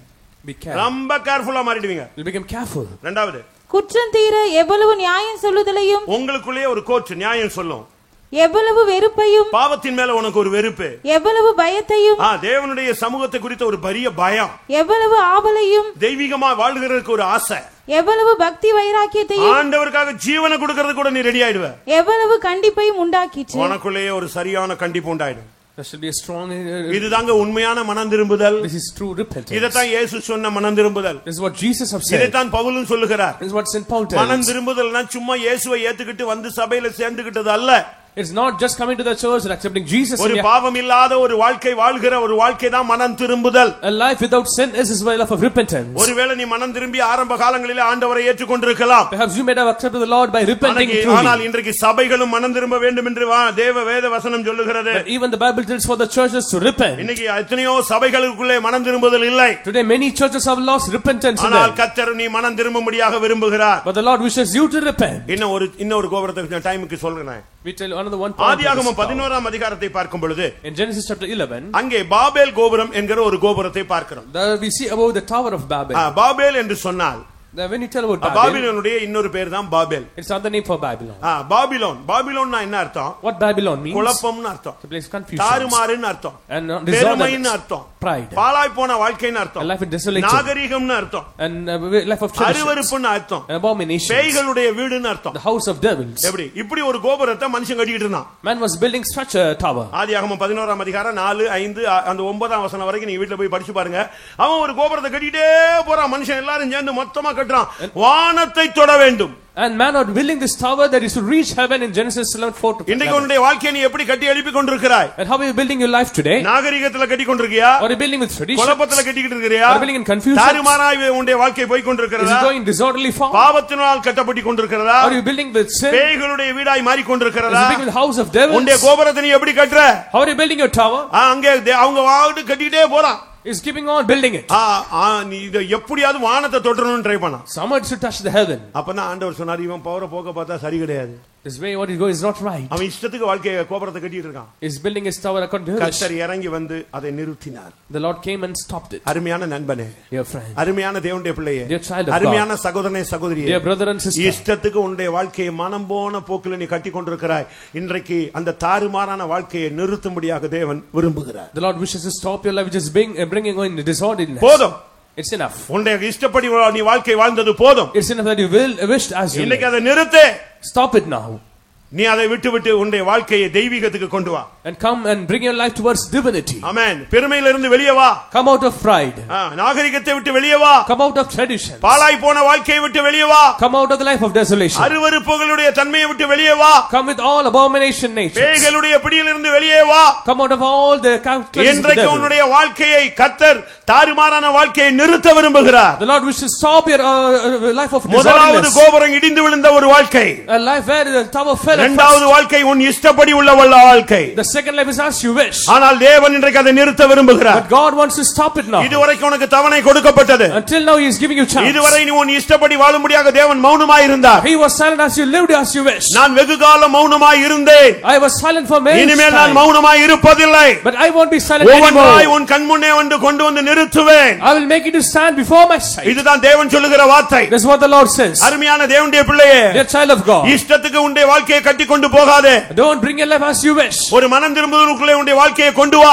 Bring your life into repentance. ஒரு ஞானஸ்நானத்துக்குள்ளே உன்னுடைய வாழ்க்கையை கொண்டு வா. Bring your life into baptism. ஒரு பரிசுத்தாவின் அபிஷேகத்துக்குள்ளே உன்னுடைய வாழ்க்கையை கொண்டு வா. Bring your life into the anointing of the Holy Ghost. ஒரு ஆவிக்குரிய சபையிலே உன்னுடைய வாழ்க்கையை கொண்டு வா. Bring your life into a spiritual church. கர்த்தருடைய பரிசுத்த நாமத்துக்கு மகிமை உண்டாவதாக. Glory be to God's holy name. நியாயாதிபதிகள் 8ஆம் அதிகாரத்தை நாம் பார்க்கும் பொழுது in the book of Judges chapter 8 17ஆம் வசனத்திலே verse 18 17 அங்கே ஒரு கோபுரம் இருந்தது. there was a tower there. அது பெனுவேலின் கோபுரம் என்று அழைக்கப்படுகிறது. It was called the tower of Benuel. அது தானாய் விழவில்லை. It didn't fall on its own. அது தேவன் நிறுத்தவில்லை. God did not stop it. அது இடிக்கப்பட்டது. It was broken down. காரணம் என்ன? What's the reason? அந்த ஜனங்கள் சமாதானத்தை பகைத்தார்கள். that people they destroyed peace. ஆனால் தேவன் அதை திரும்ப கட்ட விரும்பினார். But God wished to build it again. உன்னுடைய வாழ்க்கை எப்படி இருக்கிறது? How is your life today? Phanuel என்றால் பெனியேலுடைய மறுபொதிப்பு தான் Phanuel. And Benuel means the other translation of Beniel. Peniel என்று சொன்னால் என்ன? What Beniel means? தேவனுடைய முகத்தை பார்ப்பது. And visiting the house, the face of நீ God. எத்தனை வருஷம் தேவனுடைய முகத்தை பார்க்காமல் வாழ்ந்து கொண்டிருக்கிறாய்? How much you not beholding the face of God? இந்த உலகத்தில் உள்ள சக்திகள் எல்லாம் பார்த்து தேவன் தேவன் தேவன் தேவன் அலைகிற உண்மையான ஒன்றான மெய் தேவன் ஆண்டவராகிய இயேசு கிறிஸ்து. You are seeing all the gods of this world, but the only God is இயேசு கிறிஸ்துவை அறிவதே நித்திய ஜீவன். And knowing the Lord Jesus Christ is eternal life. அவரே மெய்யான தேவனும் நித்திய ஜீவனுமாய் இருக்கிறார். He is a true God and eternal life. அவராலே அன்றி ரட்சிப்பு இல்லை. There is no salvation other than வானத்தின் கீழே பூமியின் மேலே மனித ஜாதிகளுக்குள்ளே ரட்சிக்கப்படும்படி இயேசு கிறிஸ்துவின் நாமமே அல்லாமல் வேறு நாமம் கட்டளையிடப்பட சொல்லப்படவில்லை. There is no other name other than commanded other than the name of Jesus Christ. Behold the heavens and above the earth. இயேசு கிறிஸ்து என்னும் ஒருவர் இல்லாவிட்டால் நாங்கள் மிருகம் போல இருந்திருப்போம். If there is no one like Jesus Christ, we all would be like brutal like animals. இன்னைக்கு மிருகம் போல இருந்த மனித சமுதாயத்தை மனிதனாக மாற்றி மனிதனை புனிதனாக மாற்றுகிறது இயேசுவின் இரத்தம். The blood of Jesus makes every animal a brutal man like a man and then a saint. தேவனுடைய முகத்தை விட்டு விலகி போன மனித சமுதாயத்தை தன்னுடைய இரத்தம் கொடுத்து மீட்டெடுத்து மறுபடியும் தேவனுடைய முகத்தை காணும்படியாக அவனை கொண்டு போய் நிறுத்துவதுதான் சபையினுடைய நோக்கம். And the purpose of the church is to make man who has lost the face of God to visit the face of God again to stand before him. யாக்கோபு தேவனுடைய வீட்டுக்கு தகப்பனுடைய வீட்டுக்கு திரும்புகிறான். When Jacob returned to his father's house, அவன் வரும்பொழுது பெனுவேலின் கோபுரத்தை cross பண்ணி போகிறான். he is crossing the tower of Benuel the time. ஆனால் மறுபடி இடிக்கப்பட்ட அந்த பெனுவேலின் கோபுரம் கட்டி எழுப்பப்பட்டது. At the time that broken tower of Benuel was raised again. கர்த்தருடைய பரிசுத்த நாமத்துக்கு மகிமை உண்டாவதாக. Glory be to God's holy name. தேவனுடைய முகம் பார்க்கிற அனுபவத்தை இழந்து போன தேவனுடைய பிள்ளையே மறுபடியும் உன்னுடைய வாழ்க்கையை இடிந்து போன உன் வாழ்க்கையை கர்த்தர் கட்ட விரும்புகிறார். The Lord wished to build your life again, have lost to see the face of the Lord again. 1 ராஜாக்கள் 12ஆம் அதிகாரம் 1 Kings 12 25ஆம் வசனத்தை வாசிக்கலாம். verse 25. அந்த வழியை கடந்து வருகிற மனுஷர் வழியிலே கிடக்கிற பிரேதத்தையும் 1 ராஜாக்கள் 12:25 எரோபெயாம் எப்பிராயீம் மலை தேசத்தில் சீகேமை கட்டி அதிலே வாசம் பண்ணி அங்கிருந்து போய் பெனுவேலை கட்டினான். பெனுவேலை கட்டினான். He built Beniel. விழுந்து போன பெனுவேலின் கோபுரத்தை கட்டும்படியாகவே இந்த கூட்டத்துக்கு கர்த்தர் உன்னை அழைத்து கொண்டு வந்தார். The Lord has called you to this meeting to build that broken tower of Benuel. ஜெப வாழ்வு மறுபடி கட்டப்பட வேண்டும். Your tower of உன்னுடைய விசுவாச வாழ்க்கை கட்டி எழுப்பப்பட வேண்டும். Your life of build your life. உன்னுடைய பிரதிஷ்டை மறுபடி கட்டி எழுப்பப்பட வேண்டும். Consecration to be rebuilt. நீ மறுபடியும் தேவனை முகமுகமாய் பார்க்கக்கூடிய அந்த வாழ்க்கைக்கு நீ வர வேண்டும். You should come back to the life to see God face to face. கர்த்தருடைய பரிசுத்த நாமத்துக்கு மகிமை உண்டாவதாக. Glory be to God's holy name. நான் என்னுடைய வார்த்தையை சுருக்குகிறேன். I shorten my words. முதலாவது சீலோவாம் கோபுரம். First of all, the tower of Shiloh. அது இடிந்து விழுந்தது. It fell down. நீ மனம் திரும்பினால் நீ உன்னுடைய வாழ்க்கையை மறுபடி கட்டி எழுப்பலாம். If you repent, you can rebuild your life மனம் again. திரும்பாமல் போனால் உன் வாழ்க்கை விழுந்து போனதாகவே முடிந்துவிடும். If you don't repent, your life will end being destroyed. இந்த கூட்டங்களின் நோக்கம் இடிந்து போன உன்னுடைய வாழ்க்கை, இடிந்து போன உன் குடும்பம் மறுபடி கட்டி எழுப்பப்பட வேண்டும். The purpose of these meetings is that your broken life should be rebuilt again. Babel கோபுரத்தை கர்த்தர் கட்டவிடாமல் நிறுத்தினார். இஷ்டத்துக்கு போய் கொண்டிருக்கிற வாழ்க்கைக்கு ஒரு முடிவை கொண்டு வா. The Lord stopped the tower of Babel to be built because you should not live as per your wish. பெனுவேலின் கோபுரம் இடிந்து போனது. Benuel's tower was built. தேவனுடைய முகத்தை பார்க்கிற அந்த மகிமையை மனுஷன் இழந்து போனான். ஆனால் மறுபடியும் பெனுவேலை கட்டி தேவனுடைய முகத்தை பார்க்கிற அந்த அனுபவத்துக்கு நாம் கடந்து வருவோமாக. And man lost experience of seeing the face of God. Let's build the tower of Benuel again and see the face of God. ஒரு காலத்துல தேவன் மனுஷனும் தேவனும் ரொம்ப ஐக்கியமா இருந்தாங்க. Once God and man were so close together. Daily தேவன் வருவார். Every day God would come. தோட்டத்துல உலாவுவார். He will move in the garden. அவர் அவனோடு பேசுவார். He will speak to him. அவன் அவரோடு பேசுவார். Man will speak to God. ரெண்டு பேரும் அப்படியே மணிக்கணக்காக ஒன்றாக இருந்தார்கள். And they were together for hours together. மகிமை, மேன்மை, ஆளுகை எல்லாம் அவனை மூடி இருந்தது. And glory, honor, rule, everything was covering man. சகலத்தையும் அவனுக்கு கீழ்ப்படித்திருந்தார். And everything was subdued. மகிமையினாலும் கனத்தினாலும் கிருபையினாலும் இரக்கத்தினாலும் அவனை முடிசூட்டி வைத்தார். He was crowned with all glory, honor and all எல்லாத்தையும் இழந்து போனான். He lost everything. ஆனால் மறுபடியும் தேவன் அதை கொடுக்கும்படியாகவே தன்னுடைய குமாரனை அனுப்பினார். But the Lord sent his son for him to renew everything what he lost. இந்த ஓட்டத்தை முடிக்கும் பொழுது தேவனுடைய முகத்தை பார்க்க வேண்டும். When we close our journey, you have to see the face of God. கண்ணை மூடனா கண்ணை திறக்கிறது பரலோகமாக இருக்கணும். இந்த உலகத்துல பார்த்துக்கிட்டு இருந்த மனிதர்கள் அல்ல, தேவனுடைய முகத்தை நாம் பார்க்க வேண்டும். And when we close our eyes, we have to look to heaven, you have to see the face of God. அப்படி விரும்புகிற எல்லாரும் கண்களை மூடி முழங்கால் படியிடுங்க. Those who wish all, let's close our eyes. இந்த முதலாம் நாள் கூட்டத்தில் நீங்கள் மனம் திரும்புங்கள். And repent in this first day meeting. இந்த முதலாம் நாள் கூட்டத்திலே உண்மையான மனம் திரும்புதலுக்கு வாருங்கள். And come to true repentance in this first day meeting. உன்னுடைய தவறான வாழ்க்கையை நிறுத்து. Stop your wrong life. இஷ்டத்துக்கு உன்னுடைய குடும்பத்தை கோபுரத்தை கட்டிட்டு போகாத. Don't build your tower according to your wish. தேவனுடைய முகத்தை நோக்கி திருப்பு. Turn towards God's face. உலகத்தை நோக்கி போய் கொண்டிருக்கிற நீ கிறிஸ்துவின் முகத்தை சிலுவையை நோக்கி திருப்பி வா. You are going towards the world, now turn yourself towards Lord's Christ. எத்தனை பேர் வர விரும்புகிறீங்க? How many come to எல்லாம் கண்ண மூடி முழங்கால் பைபிள் எல்லாம் மூடி வைங்க, முழங்கால் போடுங்க. ஆமென். இப்போ சீலோவாவின் கோபுரம் இடிக்கப்பட்டது. The tower of Shiloh was broken down. 18 பேர் செத்து போனார்கள். 18 of them died. கடந்த கால உன்னுடைய வீழ்ச்சியின் நிமித்தம் அநேகர் மரித்தார்கள். Many died because of your fall. உன்னுடைய புத்தியினம், Because of your உன்னுடைய foolishness. மதியினம், Your foolishness. உன்னுடைய சீர்கேடான வாழ்க்கை, Because of your wicked life. உன் குடும்பத்தை, உன் சபையை, உன் சத்திய உன்னை சேர்ந்திருந்த எல்லாரையும் கெடுத்துடுச்சு. And your life has spoiled everyone who is linked to you. இன்னைக்கு மனம் திரும்ப மாட்டாயோ? Will not repent. சிலுவை பக்கம் வர மாட்டாயோ? When you come towards the cross, கர்த்தர் உன்னை அழைக்கிறார். the Lord is calling you. நீ சிலுவை பக்கம் வா. Come into the cross. இன்றையோடு உன் இஷ்டப்படி உள்ள வாழ்க்கை முடிவடைகிறது. இனிமேல் கிறிஸ்துவை நோக்கி போகிற வாழ்க்கை, இயேசுவின் திருமுகத்தை நோக்கின வாழ்க்கைக்கு நீ திரும்பி வா. And your life is ending today and come towards a life towards Jesus, towards the cross. இந்த வார்த்தை எனக்குரியதுன்னு சொல்றவங்க கை வைத்துங்க பார்க்கலாம். Those who claim this word for you, raise your hands. ஆமென். கர்த்தர் உன்னோடு தான் பேசிக் The கொண்டிருக்கிறார். Lord is speaking to you. கோபுரம் போன்ற உன்னுடைய மகிமையான வாழ்க்கை. Your life was like a tower, like crown for life. ஆமென். தேவன் உன்னை மேன்மையாய் மகிமையாய் இன்னும் பெரிய காரியங்களை உனக்கு செய்ய காத்திருக்கிறார். He is waiting to do great and honorable things for you. பூமியில் உள்ள மேலான மனிதனுடைய நாமத்துக்கு ஒத்த நாமத்தை உனக்கு நான் தருவேன். I will give you a honorable name who is according to the world's name. ஆண்டவர் சொல்றார். He tells, எல்லா மனுஷருடைய மேலான நாமத்தை உனக்கு நான் தரேன். I'll give you a name among all the honorable names of the world. எத்தனை பேர் வாஞ்சிக்கிறீர்கள்? How many wish for it? ஆமென். கர்த்தர் உன் கோபுரத்தை இன்றைக்கு கட்ட விரும்புகிறார். The Lord wishes to build your tower.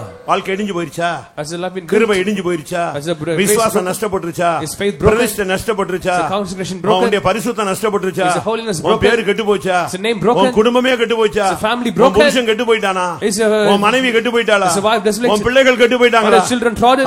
உன் சபையே கெட்டு போயிடுச்சுன்னு சொல்றியா? Is the church destroyed? கர்த்தர் மறுபடியும் அதை கட்டும்படியாக வந்திருக்கிறார். The Lord is coming to build it again. ஆமென். கர்த்தர் கட்டுகிறவர். The Lord is the one who builds again. பிசாசு இடித்த உன்னுடைய வாழ்க்கையை அவர் கட்டும்படியாக இந்த முதல் கூட்டத்திலே போராடி கொண்டிருக்கிறார். He has come here to build your life to be broken by the devil. நீ திரும்பினாய், When you repent, நீ மனம் திரும்பினாய், when you repent in mind, நீ மறுபடியும் கட்டி எழுப்பப்படுவாய். you shall be built again. அதே ஊர்ல, The same அதே place. ஜனங்கள் மத்தியில, The members of the same people. கர்த்தர் உன்னை உயர்த்துவார். The Lord will raise you அதே exalted. இடத்துல நீ மேன்மைப்படுத்தப்படுவாய். You shall be made honorable. தலை குனிந்த இடத்திலே The place your head is down, உன் தலையை நிமிர பண்ணுகிற தேவன். He will make your heads to be lifted up. ஆமென். எத்தனை பேர் விசுவாசிக்கிறீங்க? How many of you believe this? ஆமென். உன்னை தலை நிமிர்ந்து நடக்க பண்ணுகிற தேவன். He will make you walk upright. உன்னை நிமிர்ந்து நடக்க பண்ணுகிற He will தேவன். make you walk upright. இடிக்கப்பட்ட உன் வாழ்வை செழிப்பாய் கோபுரமாய் மறுபடியும் தூக்கி எடுத்து நிறுத்த வல்லவர். He is able to make your life stand straight in the midst where it's broken down. ஒரு கிருபை வரும், The grace ஒரு will come. அபிஷேகம் வரும், Anointing will come. இப்போ ஒரு வல்லமை வரும். Right now the power will come. ஆமென். இடிந்து போனது கட்டி எழுப்பப்படுவதை நீ கண்ணார காண்பாய். You will see how we are going to be built again. உன் வாழ்க்கையை எல்லாரும் பார்த்துக்கிட்டு இருக்காங்க. Everyone is watching your life. இடிஞ்சு போன உன் வாழ்க்கையை பார்த்த அதே மனிதர்கள் ஆச்சரியப்பட்டு, இது ஆச்சரியமா இருக்கிறது என்று சொல்வார்கள். கர்த்தர் உன்னை கட்டுகிறார். The Lord is building and men will see you. It's a marvelous thing. Hallelujah, hallelujah, hallelujah, hallelujah. Rema habina mana sabakara mana karabala. Raimina sabahatere mena habina mana karabala badia. Shidabala katidibikara mana katarabala. Hallelujah, hallelujah, hallelujah. Shidabala karemena bala katudabala karamena bala katira. Hibana barimana sabania. Amen. இடிஞ்சு போன வருஷக்கணக்காய் இடிந்து கிடந்த அந்த பெலுவேனில் கோபுரத்தை யெரொபெயாம் தூக்கி எடுத்து நிறுத்தினான். ஆதியாகமத்தில் இடிஞ்சு போனது ராஜாக்களின் புத்தகத்தில் தூக்கி எடுத்து நிறுத்தி கட்டி எழுப்பப்பட்டது. எத்தனையோ வருஷத்துக்கு முன்னாக விழுந்து போன உன் பிரதிஷ்ட கிருபை இன்றைக்கு இந்த முதல் கூட்டத்தில் தூக்கி எடுத்து நிறுத்தப்படுகிறது. அதை கட்டுகிறவர் தேவன், ஆவியானவர். Rema karabala katida bakaraba katiri bikarabala katida balamta. Riba karaba katira baria. Ribi karamala katida bala katira. Hallelujah, hallelujah, hallelujah, hallelujah. இவ்வளவு நேரம் நான் கேட்ட வசனத்தின்படி இந்த பலவிதமான விழுகைக்கான காரணங்கள் சொல்லப்பட்டது. இப்ப நான் விழுந்ததை புரிந்து கொண்டேன்னு சொல்றவங்க, உணர்த்தப்பட்டவர்கள் கரங்களை உயர்த்தினர். இதான் உண்மை. இப்படியே நீ திரும்பி போக கூடாது. போலாங்கால் கூட்டத்துக்கு வந்து நீ விழுந்துட்டேங்கிறத சொல்றது அல்ல, உன்னை திருப்பி கர்த்தர் என்னை கட்டினார்னு திரும்பி சொல்ல. ஒரே ஒரு அபிஷேகம் தான், ஒரே அபிஷேகம், ஒரு டச்சிங். ஹல்லேலூயா. உன் குடும்பம், உன் தனிப்பட்ட வாழ்க்கை, ஆமென், உன் விசுவாசம், உன் பரிசுத்தம், ஆமென், ஒரே அபிஷேகத்தில் தூக்கி எடுத்து தூக்கி நிறுத்தப்பட கோபுரமாய் மாறுவாய்.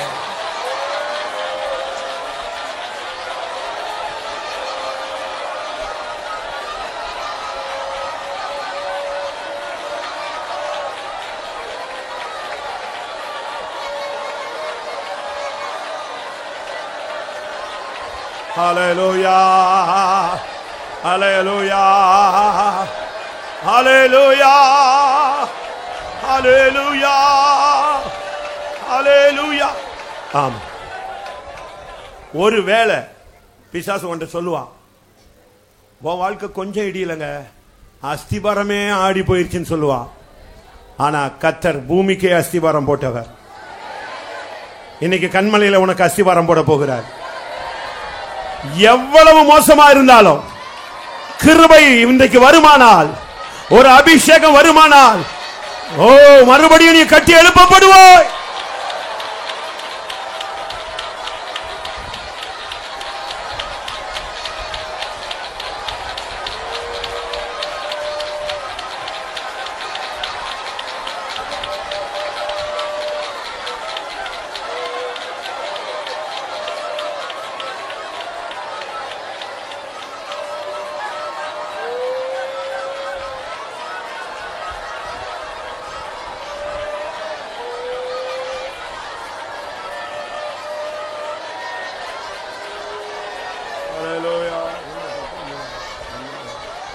Hallelujah. Hallelujah. Hey. Hey.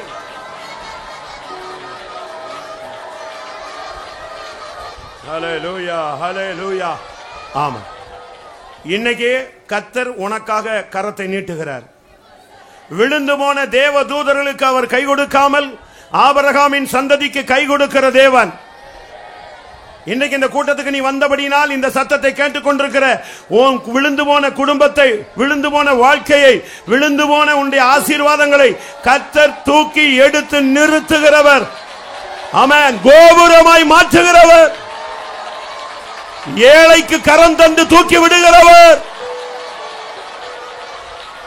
உன்னை வலுவாது கரை சேர்ப்பவர், தன்னுடைய மகிமையான சன்னிதானத்தில் கொண்டு போய் நிறுத்துகிறவர். ஹalleluya ஹalleluya. ஆழியலைகள் ஆழ்த்திடும் வேளையில் ஏழைக்கு கரம் தந்து தூக்கினவரே.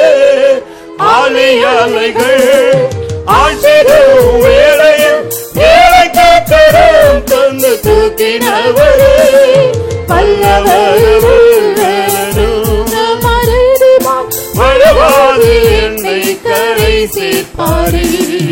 வல்லவர் பெலனம் மறந்துமாய் வழுவாது என்னை கரை சேர்ப்பாரே. ஹalleluya. பாட்டுத்தாள்ல முதலாவது பாடல்ல மூணாவது சரணம். ஆழி அலைகள், கடல் அலைகள் ஆழ்த்திடும் வேளையிலே ஏழைக்கு கரம் தந்து உதவினவர்.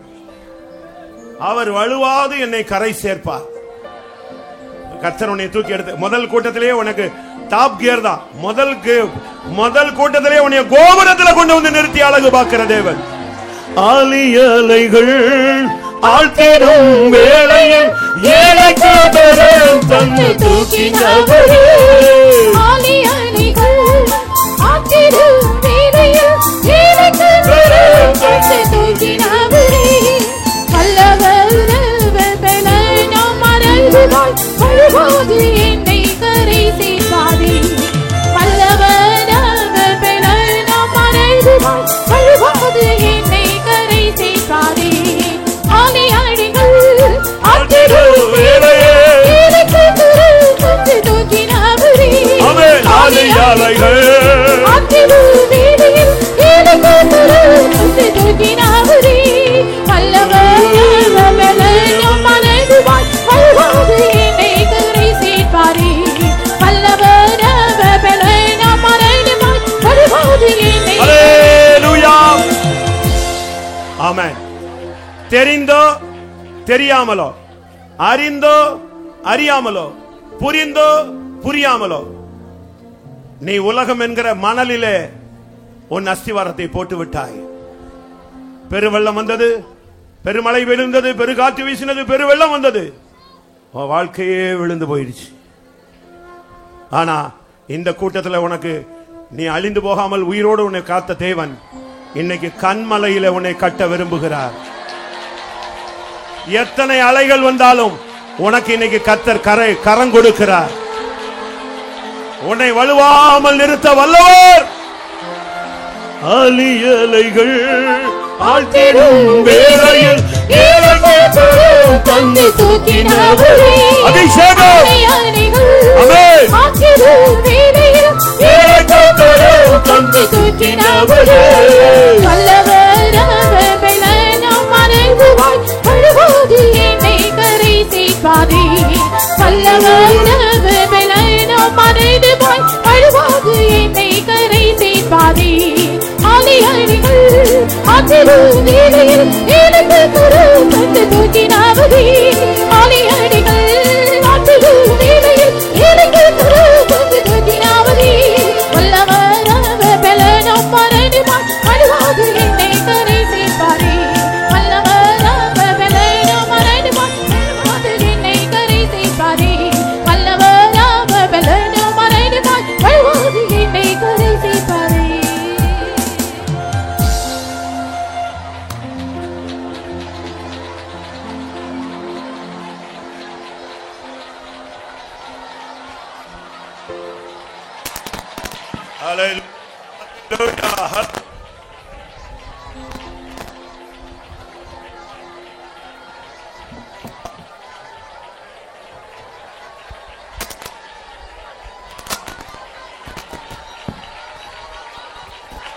Hallelujah, hallelujah, hallelujah, hallelujah, hallelujah.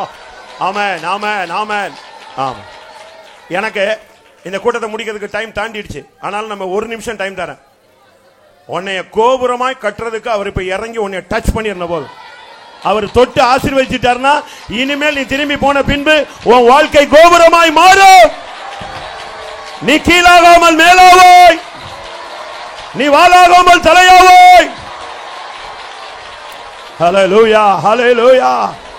அலைகள் ஆழ்த்திடும் வேளையில் எனக்கு கரம் தந்து தூக்கினவரே. அலைகள் ஆற்றிடும் வேளையில் எனக்கு குரு தந்து தூக்கினவரே.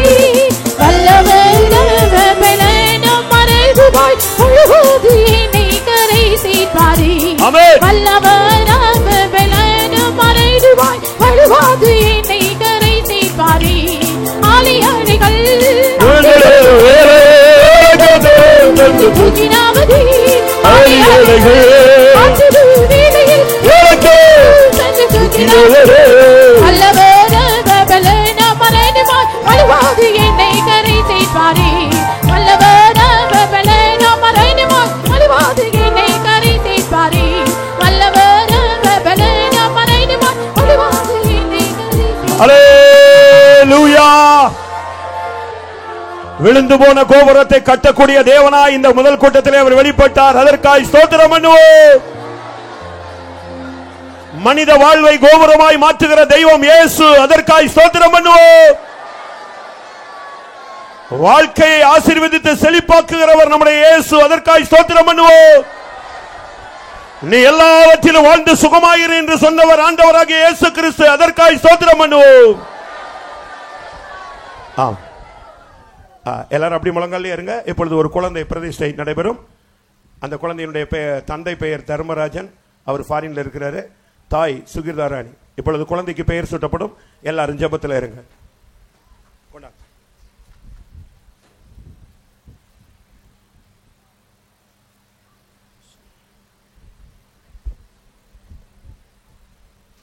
இந்த குழந்தையினுடைய பெயர் ஜாய்சன் மேத்யூ. ஆமென். கர்த்தர் இவனை ஆசீர்வதிக்க முடியாக எல்லாரும் போராடி ஜெபம் பண்ணுவோம். ஹல்லேலூயா. ஆபிரகாம், ஈசாக்கு, யாக்கோபின் தேவனே, உம்முடைய சர்வ வல்லமையுள்ள நாமத்தில் இவனை ஆசீர்வதிக்கிறேன் கர்த்தாவே. எங்கள் முற்பிதாக்களின் தேவன் உம்முடைய கரத்தை நீட்டி அவனை தொடும் ஆண்டவரே. ஒரு ஜாய்சன் மேத்யூவாக அவனை மாற்றும். ஒரு சுவிசேஷகனாய் மாற்றும். உம்முடைய வல்லமை அவன் மேலே தங்கட்டும். கிருபையும் சுகமும் ஆரோக்கியமும் அபிஷேகமும் தங்கட்டும். ஞானத்தையும் அறிவையும் புத்தியும் அறிவையும் ஆண்டவரே ஊற்றை அவனுக்குள்ளே கட்டிடும். உமக்குரியவனாய் அவனை உருவாக்கும். இயேசுவின் நாமத்தில் பிதாவே, ஆமென். பெற்றோர்களுக்காய் ஜெபம் பண்ணுவோம். கர்த்தாவே ஸ்தோத்திரம். உம்முடைய நாமத்தில் ஆசீர்வதிக்கிறேன். இந்த பிள்ளை எப்படி வளர்க்க வேண்டும், எப்படி நடத்த வேண்டும் என்பதை போதித்து உமக்குரியவனாய் உருவாக்க அருள் செய்யும். ஹல்லேலூயா. இயேசுவின் நாமத்தில் பிதாவே. ஹல்லேலூயா. ஆமென். கர்த்தர் நம்முடைய பட்சத்தில் இருக்கிறார். எத்தனை பேர் விசுவாசிக்கிறீர்கள்? எவ்வளவோ போராட்டங்களுக்கு மத்தியிலே கர்த்தர் ஜெயக்கொடி ஏற்றி இருக்கிறார்.